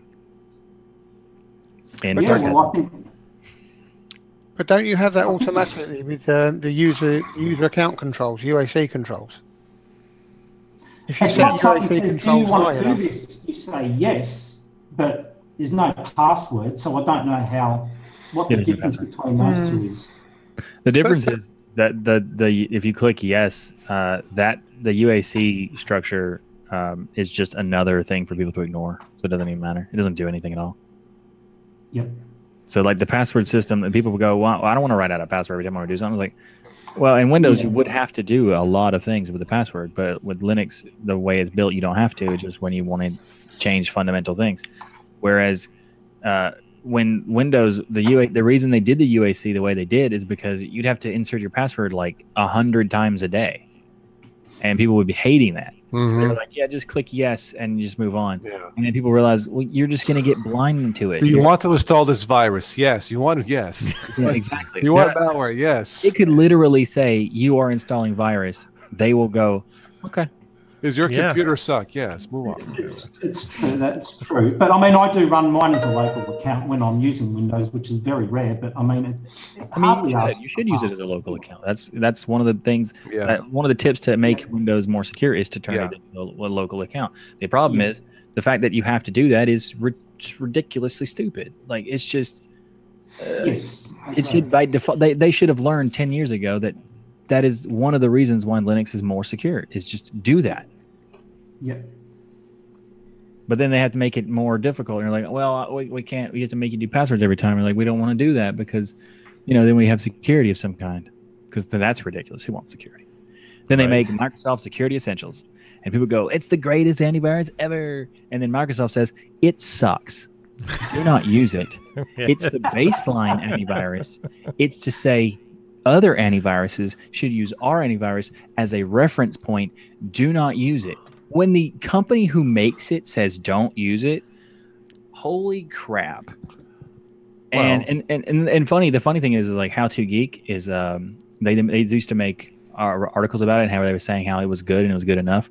Yeah. And you're like, well, we feel like we kind of betrayed you because they betrayed us by making a application that supposedly has security in the name, and then 5 years later admitting that it's completely terrible. So they should have called it insecurity antivirus. That would have been Yeah, but the best thing is you had antivirus review places that were placing this up at the top of the list as far as catching everything. Really? I mean, you got to be kidding me. In the past I used Avast, which I still like. I used Antivir because it was lighter. I mean, if they're still around, I think that's a German company, Antivir. Yep. Mm-hmm. What was the other one? AVG I tried, but it felt heavy. Norton came free when you bought a computer. That felt heavy. Avast. Avast a little heavy, but not too bad. Not as bad as Norton. Aggressiveness it's perfectly fine. But in the beginning, where it's like talking to you all the time, it's like, oh, shut up. Well, you can turn that off. McAfee came pre-installed. That was okay. But it's like even the owner of McAfee said it was shit. The man I'm just saying, when you bought a computer, it was there. But in the end, I was like, man, there's too much viruses in Linux. I mean, Windows. I'm getting sick. I want to go to Linux, but no. John McAfee sold McAfee antivirus like 10 years before he said that. He was saying it was bad because he's not there to make it. Isn't he living like in Russia now? He's a weird dude, man. Belgium, wasn't he? Belgium. There was actually like his whole "did you murder your neighbor" thing with him, because he left the country, and like 2 days later they found his neighbor dead, and there was like this weird.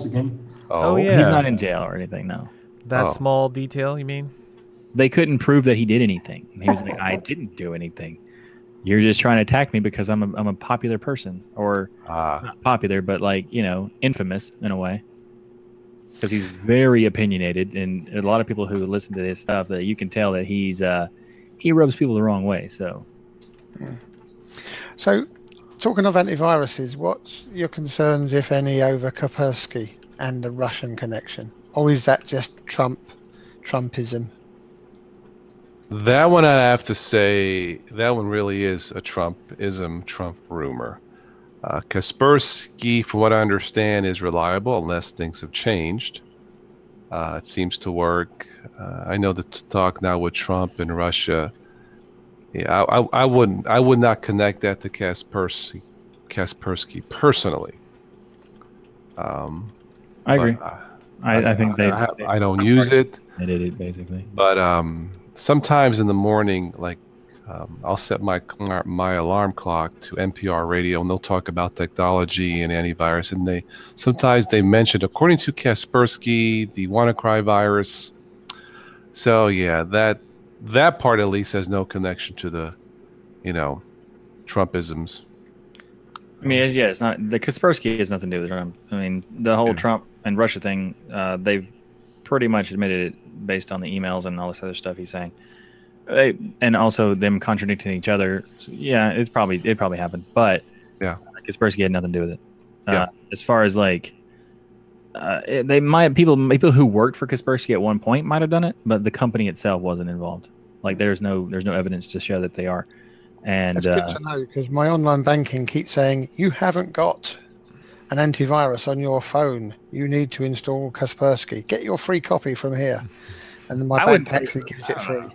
On your phone, I don't really think that's necessary, but as far as Kaspersky, it's not bad. It's just not.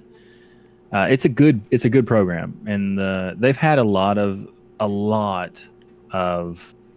hate thrown at them for the fact that they are in Russia, and they've always been in Russia. So like people have always said crap about them being in Russia, and I know people who work there.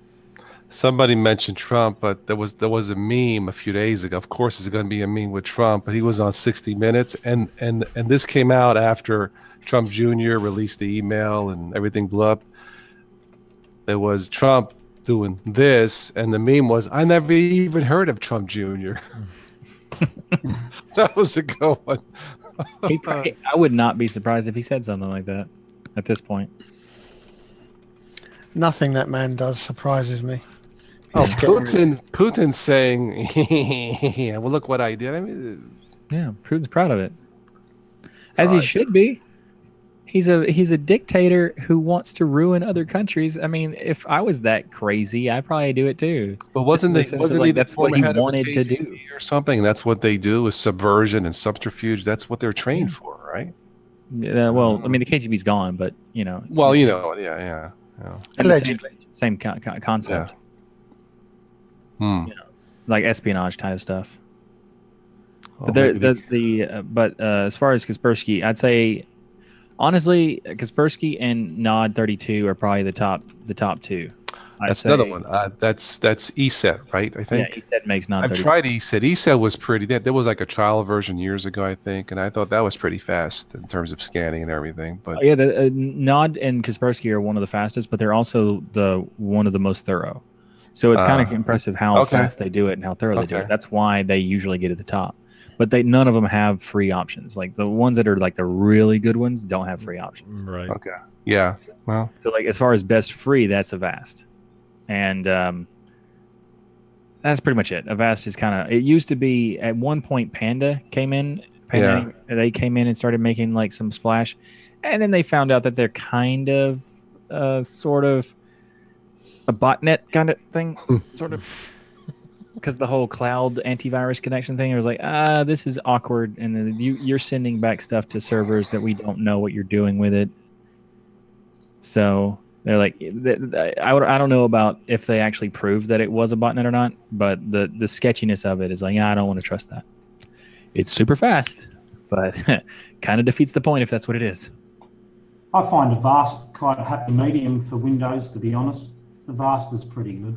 there's a free version and paid version with Avast, but as long as I can recall, Avast, when other ones failed, the one thing I like about Avast, they have, like, say you have of course, I don't have the issue Windows 10, but say Windows XP, if there was a virus that you thought was deleted or erased or clean, it's still there. If Avast has a boot time scan, and whenever I had an issue with something that could not, you go to settings changes for boot time scan, and it always caught it 100% of the time. Now it takes longer, and you got to sit there physically. Look, you want to delete it? Yes. But Avast is pretty good with that. Yeah, I agree. I mean, when I was super paranoid a few years back, I found another one called Viper Antivirus. Mm-hmm. Sure. VIPRE or VIPRE, whichever one you call it, and that was quite good. But it's expensive. It's not cheap. But that was very, very light on resources and very, very quick. But it never appears in any of the tests. You never see it being listed by writers on these technical channels. And I don't know whether they don't play the ball with the backhanders and that sort of stuff or what, I don't know. But I've never seen it reviewed properly by anybody other than they just self-promote. Yeah, but you could go nuts looking at all the review sites and everything because they all change constantly, and you never know who's getting paid for what. But, every 6 months, every year, whatever would come out, there would be a new contender at the top for the best antivirus, and then you have to switch. If you want the top one that'll catch everything, you have to switch to this one, and then and all of them are paid. So... And I don't think you can catch everything with just one product. You have to have a layered defense if you want to stay safe on Windows. Sure. Yeah, have a malware, have an antivirus, have a firewall, have a sandbox, have a user account, not an admin account. Have some common sense. Yep. Common sense 2010. Speaking of, somebody mentioned Trump. Do you know that Trump was using an Android phone, like an unsecured Android smartphone at the White House? That's great. I was like, I thought it was, come on, guys, fake news. I'm like, well, then they had a picture like, well, that looks like my old phone I had from last year, maybe. Oh, God. Whatever. Yeah. All right, what else you got? Michael, you always got something. Typically. Carl, what do you got? Well, bad mic. Mic's not working. Bad mic. You got no mic, man. You got no sound, brother. Got no sound, man. You need to turn on the switch, okay? Come on, comrade, the switch. I'll tell you what's a good little program for Windows if anyone wanted to try use it. If anyone's heard of Chocolatey, anybody heard of the Chocolatey program for Windows? Chocolatey. Yep. Yeah, it's if you look up Chocolatey, it's the same as installing programs like you do in the terminal for Linux, but it's for Windows. And you've got when it does install most of the free ones that you can find on the internet, it doesn't install any junkware and all those shortcuts in your browser and all that. How are you spelling that? Just chocolate with a Y, I think it is. It gives it that Linux feel to it. Yeah, it does. But you don't have to go trolling around the internet for programs if you know what you want to install and you know the shortcut, and all you do is install Chocolatey, and then you just install your favorite programs, all the legitimate free ones. Very good. Sounds almost like it's almost like a software center. Yeah. Yes. Yeah, Ninite's good. Yeah, that's another one. That's a good one. Yeah. So I've been playing with this application for Linux that is hurts my brain a little bit. It is a motion graphics, kind of like After Effects, but it's not After Effects. It's not like its results aren't After Effects, but the way it's structured is so confusing. Instead of a linear structure like After Effects, it's a node structure. So you got to create nodes and then link them together with these little arrow link things, and it feels like one of those build your own application without writing any code things. Right. And it's so confusing because I've got it to the point where I can build things, and then when I render it, the colors are super off, and I have no idea why.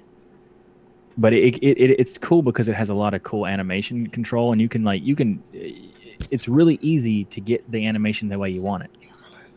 It's really hard to get the render the way you want it. So it kind of like defeats the point in a way, but it's called Natron, and Natron, and it's definitely something to look for because it's probably the best After Effects replacement we have on Linux. I like to keep things simple. I mean, After Effects itself is not simple, but like this one is definitely like you got to put some time into learning how its structure is built. Because it's based on another one. Like there's another one as a node structure. I forgot what it was called, but it hurts me. But it's really cool. I've seen people make videos with it, make some composites with it, and it looks awesome. And it's got a lot of power. I just wish it was, not so evil. And the workflow. What do you got, Carl? What do you got, man? Actually, I've been kind of doing the same thing with Blender, and I'm trying to learn Blender. And working with nodes and stringing them together and the inputs and outputs, and it's a little it messes with your brain quite a bit. Yeah. I play with Blender too, and the fact that it can do all these things and you just change the mode. And like once you learn one thing, you're like, hey, guess what? No, we got other things you got to learn. You flip it, and now it's completely different. Yeah, Blender is amazing. I don't have the patience for it, but yeah, it's pretty good. Yeah, the video editing on Blender is fantastic. It's just you have to learn that workflow perfectly, otherwise it will just hurt you. Yeah. So like the fact that you have to use shortcuts for basic things, and otherwise you're never going to get it done. Yeah. Like if you don't learn the shortcut structures, you're done. That's why I stuck with KDE Live. It gets the job done. So I started watching a video tutorial series on Blender. Is his name Mikey Cow? Yeah. I was like, no, I'm not doing it. I talked to Mikey Cow one time, and I was like, hey, he's making the videos. And then I saw him on Reddit. I was like, it's Mikey Cow. And I was like, hey, can you make some more Blender videos? Like, but it's so painful. Yep. I think Spatry did his intros with Blender. He said he loves doing it. He loves using Blender. It's painful to make tutorials because it's so complicated. Yep. Right. It's like a PhD series, yeah. Yeah, pretty much. Yeah. Oh, that's how Spatry made his intro, is it? With the Yeah. Yeah, Mm-hmm. Where is Spatry anyway? Don't know. He's like I don't know. The fifth dimension. We used to do our weekly Sunday night news and nonsense reports, the Sinner reports, and we did them for a few years. And I mean, we had fun. There were everybody enjoyed them. We started it, we stopped, we came back on last year, and then last fall it was after, I think it was after that last hurricane. Somebody said that lost his house, or Oh wow. that's what I heard, or a lot of damage. I mean, I hope he's okay, but geez, Spatry and I hit it off from the beginning. It was that kind of rapport thing, that chemistry thing between two people, you know, joke back and forth. We just hit it off, and I kind of miss it because that's rare.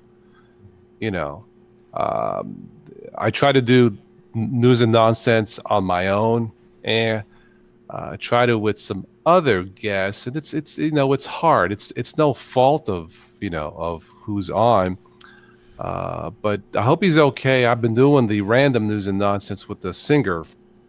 She's an independent singer-songwriter on YouTube called Stephanie Forian.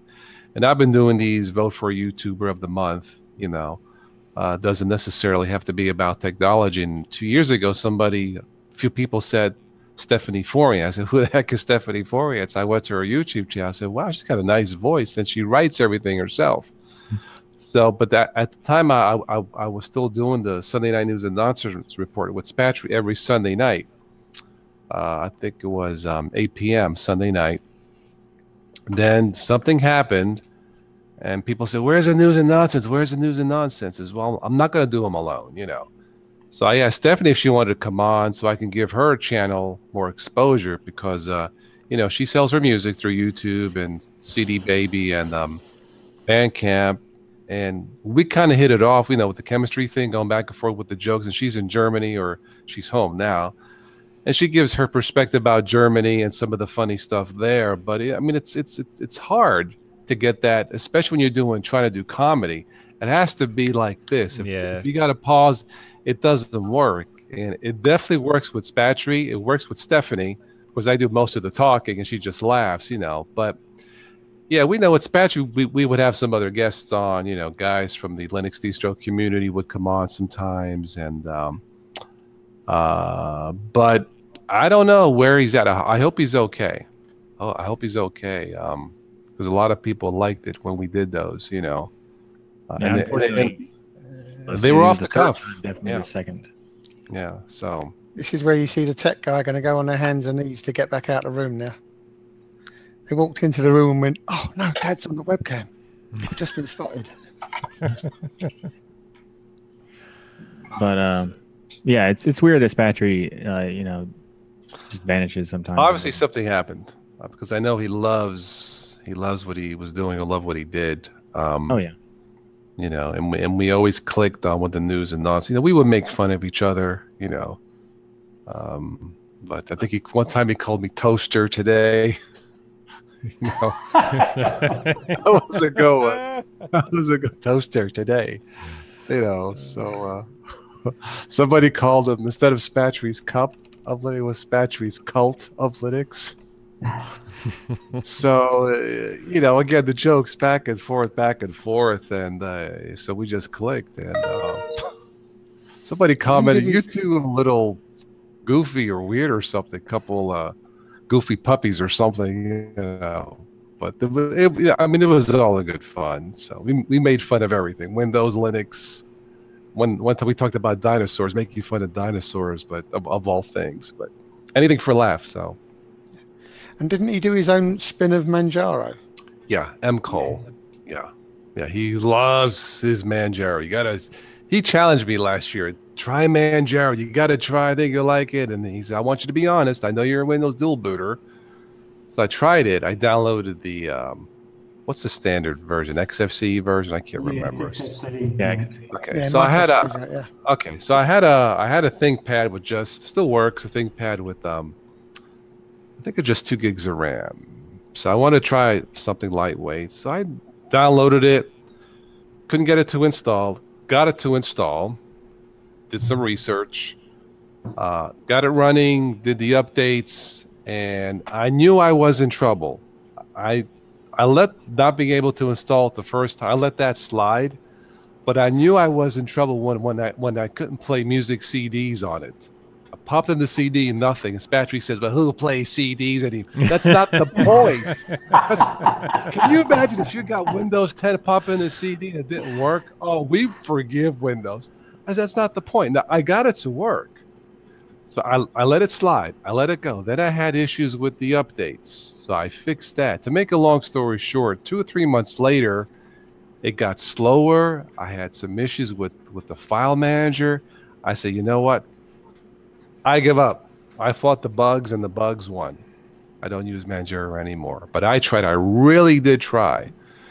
How long ago since you last tried it? It was last summer, I think. I gave up. Now, I'm not saying Manjaro's no good or Arch is no good. And Tergos I'm testing in a virtual box, and that's really pretty nice, actually. You know, but Carl knows. You know, they do a good KDE spin. I mean, I don't have a full install. I haven't tested playing a CD in it yet. But I think one time I made Spatry a little bit, irked him a little bit. But I turned on the AUR. You know, Manjaro, you can turn on the AUR for Pac-Man or something. And it came up with the warning, this might be dangerous or something. To turn to, right? Am I right or wrong? It comes up with a little pop-up. That's right, yeah. Warning. Does, yeah. So I did a video. I said, okay, guys, this is my third test, whatever. I turned on the AUR, and a warning came up with the AUR telling me it was dangerous. But I came prepared. So off camera, I grabbed a fire extinguisher. I am prepared to use my Manjaro. So Spatry the following week says you do not need a fire extinguisher to use Manjaro. But can you imagine if a Windows newbie saw that? Oh my God, that would be the end, you know. Yep. But I really did try to make it work. But it was weird because it started slowing down like it was like I didn't have enough RAM. I mean, I figured 2 gigs of RAM would have been enough. But you know what? I just got tired of it. I tired to fix this, find that problem, do this. Then their forum was down, the website was down. I didn't want to do, you know, all that work to solve issues. And I mean, if Windows 10 did that, I would be done with Windows 10. You mean you wanted to actually use it and not fix it? That's fine. I don't mind solving problems in Linux up to a point. Some of my users say I don't use Linux because I don't want to spend my life solving puzzles. I get it. But, you know, sometimes fixing some of those issues is not that difficult. Now, obviously, if there's no video driver for your system, you're just not going to fix that. Either it works or it doesn't work. But most of the problems can be fixed with a little bit of searching on forums through my channel or whatever. But some problems cannot be fixed. Completely understandable. Those Manjaro problems, maybe they could have been fixed. I just got tired of fixing problem after problem. But I was given a challenge. I was told to be completely honest, and it worked in the beginning. It didn't work for me in the end, and I don't use it anymore. It doesn't mean it's no good. And maybe the new version works. I don't know. But yeah, that's when I stopped using it. It was funny, last year I did a poll, what's the best Linux distro? And my viewers, they were obviously not Windows users, they said Arch Linux. I agree. If you want complete control and customization and what Linux is all about, Arch is the best. Not for newbies, but in general, yeah. Well, I'll tell you what, that Eric Dubois, he's very active at the moment with Arch Labs. He's doing a lot with Arch Labs. I seen him. He just put like 6 videos up or something like that. Yeah, no, there's a lot more than that. I think heaps. That was just today. That's what I'm saying. There was like 6 videos. I'm going to install that. I want to try it because it looks quite good. There's a lot of choices today. I mean, obviously with Windows 10, it's take it or leave it. But with Linux, if something doesn't work, move on to the next one. If Arch doesn't work and you're a beginner, well, you picked the wrong one for one thing. On the next one, I did a video 4 years ago why Windows users can't switch to Linux and comparing it to Windows 7. I took it down because it's outdated, but I had like 800 likes and 800 dislikes. And you guys can guess who liked Windows. who liked and disliked what. But I had some crazy comments. One comment was, "Man, you hit the nail on the head." Conversely, there was another comment, "You have no clue what you're talking about." So, when I do videos, I try to do it through the eyes of a Windows newbie. Because that's what and I've gotten comments saying, "Dude, no offense, but you sound like a newbie." Thank you. That's exactly what I'm trying to do. I try to keep true to a user when I'm using Linux. When I use Linux, I try to keep true to an actual user, although I go a lot more in depth. But I try to look at it and say, how does this work? I've got two work colleagues. One's got an Asus EP121 tablet. The other one's got that small little Asus ePC. You remember those? So I put the MX 16.1 on that. And he's 65 years old, and he's never used Linux ever. And I asked him the other day, how's it going? He said it had some updates the other day, installed them. Geez, it's fast. So they seem to be running quite well. So I haven't heard nothing from them. The other tablet's got Mint Cinnamon, so 18.2. That's running all right too. Yeah, hopefully continue. Sometimes you get lucky, and I mean, in my Linux Mint in the latest, 18 something was the latest point release. I got lucky. Everything works the way all my apps, as far as I know, they work the way it should, which is rare, even for Windows. Everything works. The only thing is those pesky video drivers. My screen goes blank, and I know I can't fix it unless I change the video card or buy a new computer with something else, maybe with NVIDIA instead of AMD, see if it makes a difference. But everything works. That's why I use Linux Mint more, 60, 70% in Linux versus Windows 10, because it works most of the time. There's no surprises.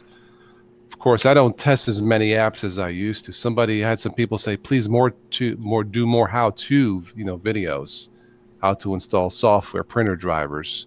It makes sense, to do something like that. But everything, except for the video drivers, Linux Mint, everything works.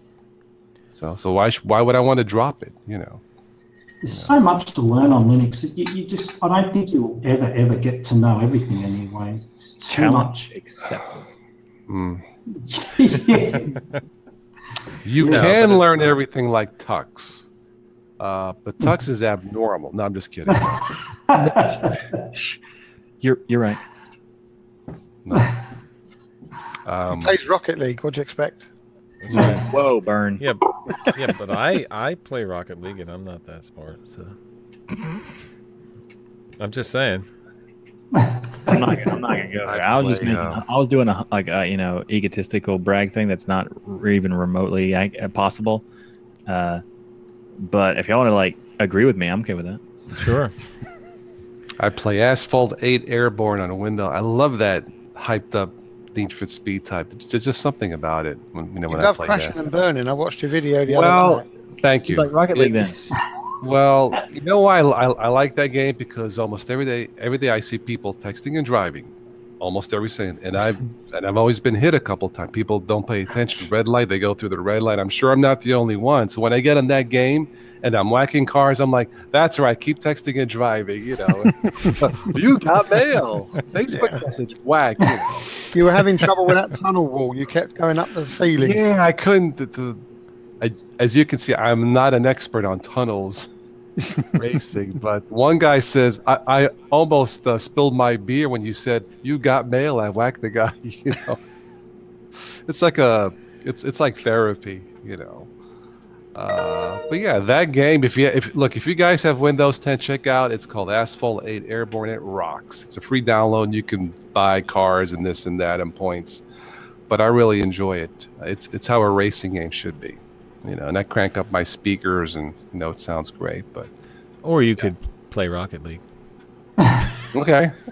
Hey, you see this Is that available on Windows? Well, Rocket League. On both. It runs both on Windows and Linux. You can actually play Windows and Linux people at the same time. All right. Cool. That's cool. That's cool. All right. Yeah. That's the same game. You can play people on PS4 and Xbox too. Yep. Nice. I don't play my Xbox as much as I used to. I just sometimes I'll jump on and play Halo because the multiplayer is great. They got that right. But I've always been more of a story-driven type of gamer. I want to tell me a good story. Speaking of story, Borderlands 2. Okay. Well, I haven't played, but I'll take your word. But the last Halo 5, I was like, what the bleep is this? You know. Oh, yeah, they gave up on story in Halo 4, it seems. No. In Halo 4, they got the story correct. The multiplayer was really bad, which is surprising. But the story in Halo 4 made sense. It picked up where Halo 3 left off. I mean, it was newbie friendly, as it were. And Halo 4 was fun. The story-wise was fine. But the multiplayer was like, man, they really botched it. Then they came out with the Master Chief Collection, and they redid Halo 2. Updated graphics. It looked amazing. That's one of my favorites. Halo 2 is the best one ever. Oh, the updated version, it was really, I'm like, wow. And of course, you can toggle back and forth between the 10-year-old I was watching my kids do. My kids were doing that. They were playing that. It was awesome. And then they came out with Halo 5, and they had this hyped up story with the Master Chief going rogue. No. Oh, that's dumb. It was like the commercials, the teasers had nothing to do with the story. I'm like, what the heck? Now, the multiplayer works. But I kind of lost interest. Even the music didn't hit me. You know, the classic music for Halo. I guess it's hard to make a perfect package, whether it's a game or a movie, where everything clicks. The story, the music. A perfect package. I think you can't make it over and over and expect it to continue to be, good in every way. Yeah, but they didn't have to be misleading as they were in Halo 5, and I think they admitted it. Well, yeah. The Master Chief goes rogue, and out of 10 or 11 missions, he was in 3 missions. That's like having a movie, Tom Cruise is a star, and he's in for 10 minutes of the movie. I want to know if they actually burn anything onto a DVD on games these days. Do they actually burn games on a DVD these days? Because you actually put them in, you spend all this money on a disc, you put it in, and then you've got to download about 90 gigs. You could it's the updates prior. Yeah, it's on. I mean, you can buy the game online, and I like having physical discs as a collection or some to read. They put them on Blu-rays now, so you can get a giant chunk. Yeah. It's I mean, it's all going digital. In fact, I did a gamers podcast 3 months ago. One of my friends has all the gaming consoles. He's a master gamer, and he says it's going digital.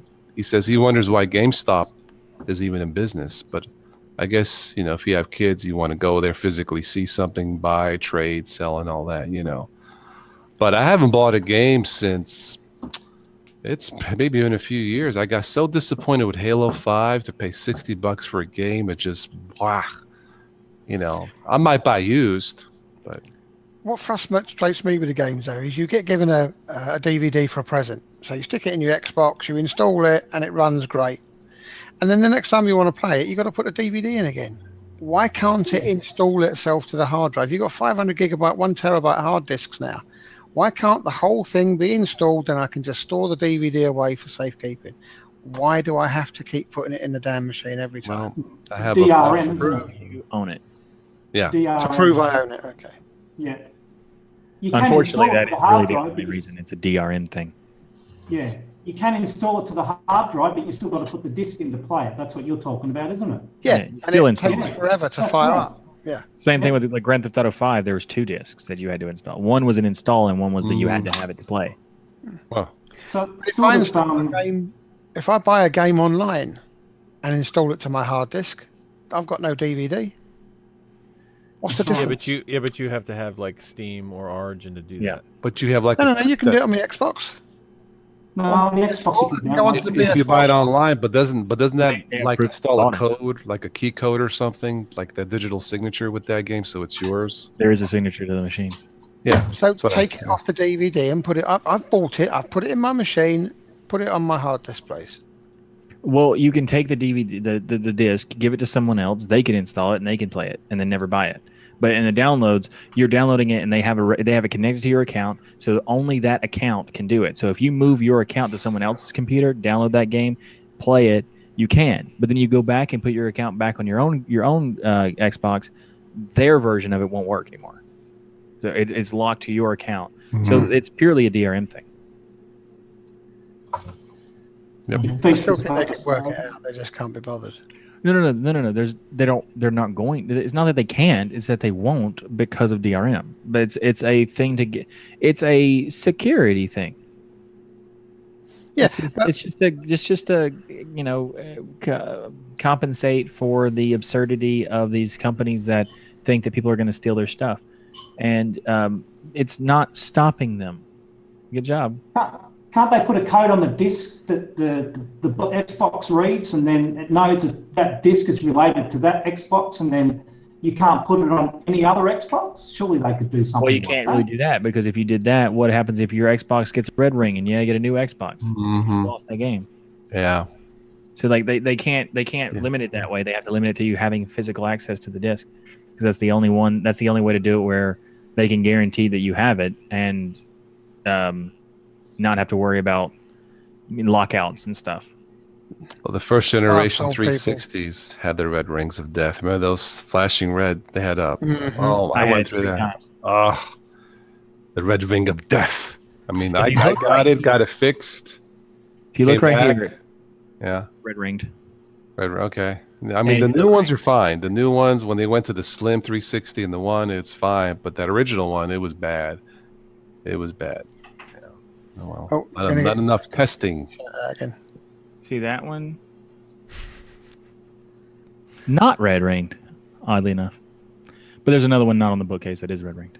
And they had these crazy how-to things on how to fix it. Put a towel over it, overheat it so it melts the solder back on them. Like, yeah, have 3 fire extinguishers ready just in case. I remember seeing that. I was like, are you bleeping me? So there actually has been people doing that proved it would work. Yeah. Until it red ringed again, yeah. No. What they do is tell you to take off the heatsink and then resolder it. What you're doing that way is you're forcing it to resolder itself. But it is the most dangerous thing to do.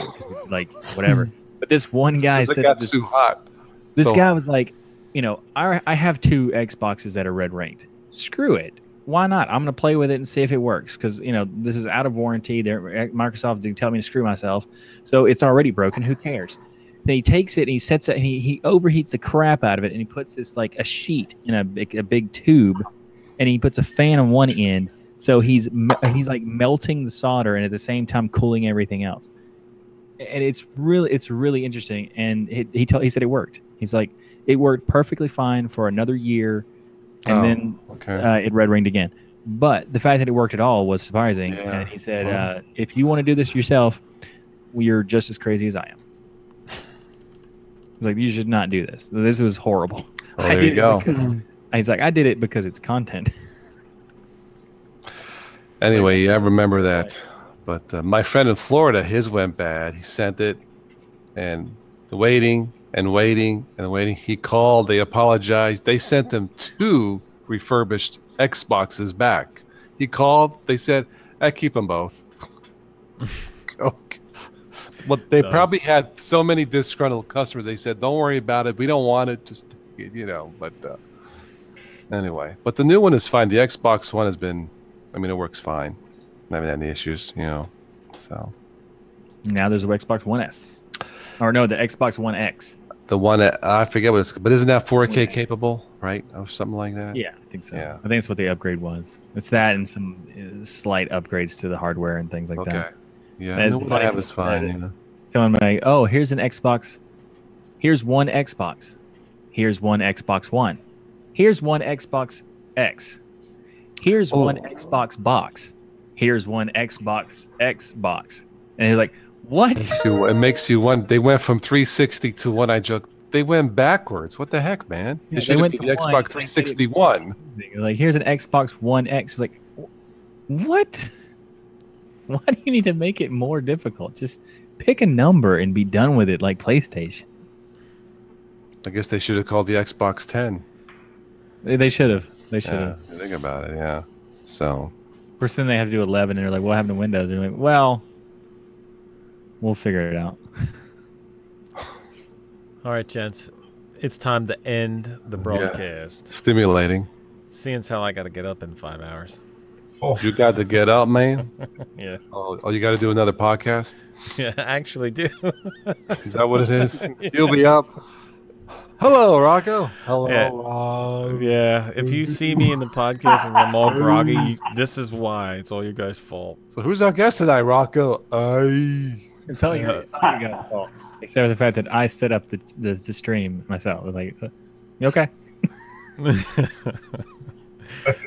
Well, it was good having everybody. And next Friday, I am off. So who knows? Maybe we can start a little bit earlier. So we'll see what happens. Sounds good. Alrighty. All right. Thanks, guys. All right, then, See guys. you later, James. Thanks a lot. See you, Rocco. Bye-bye. See you guys. See ya.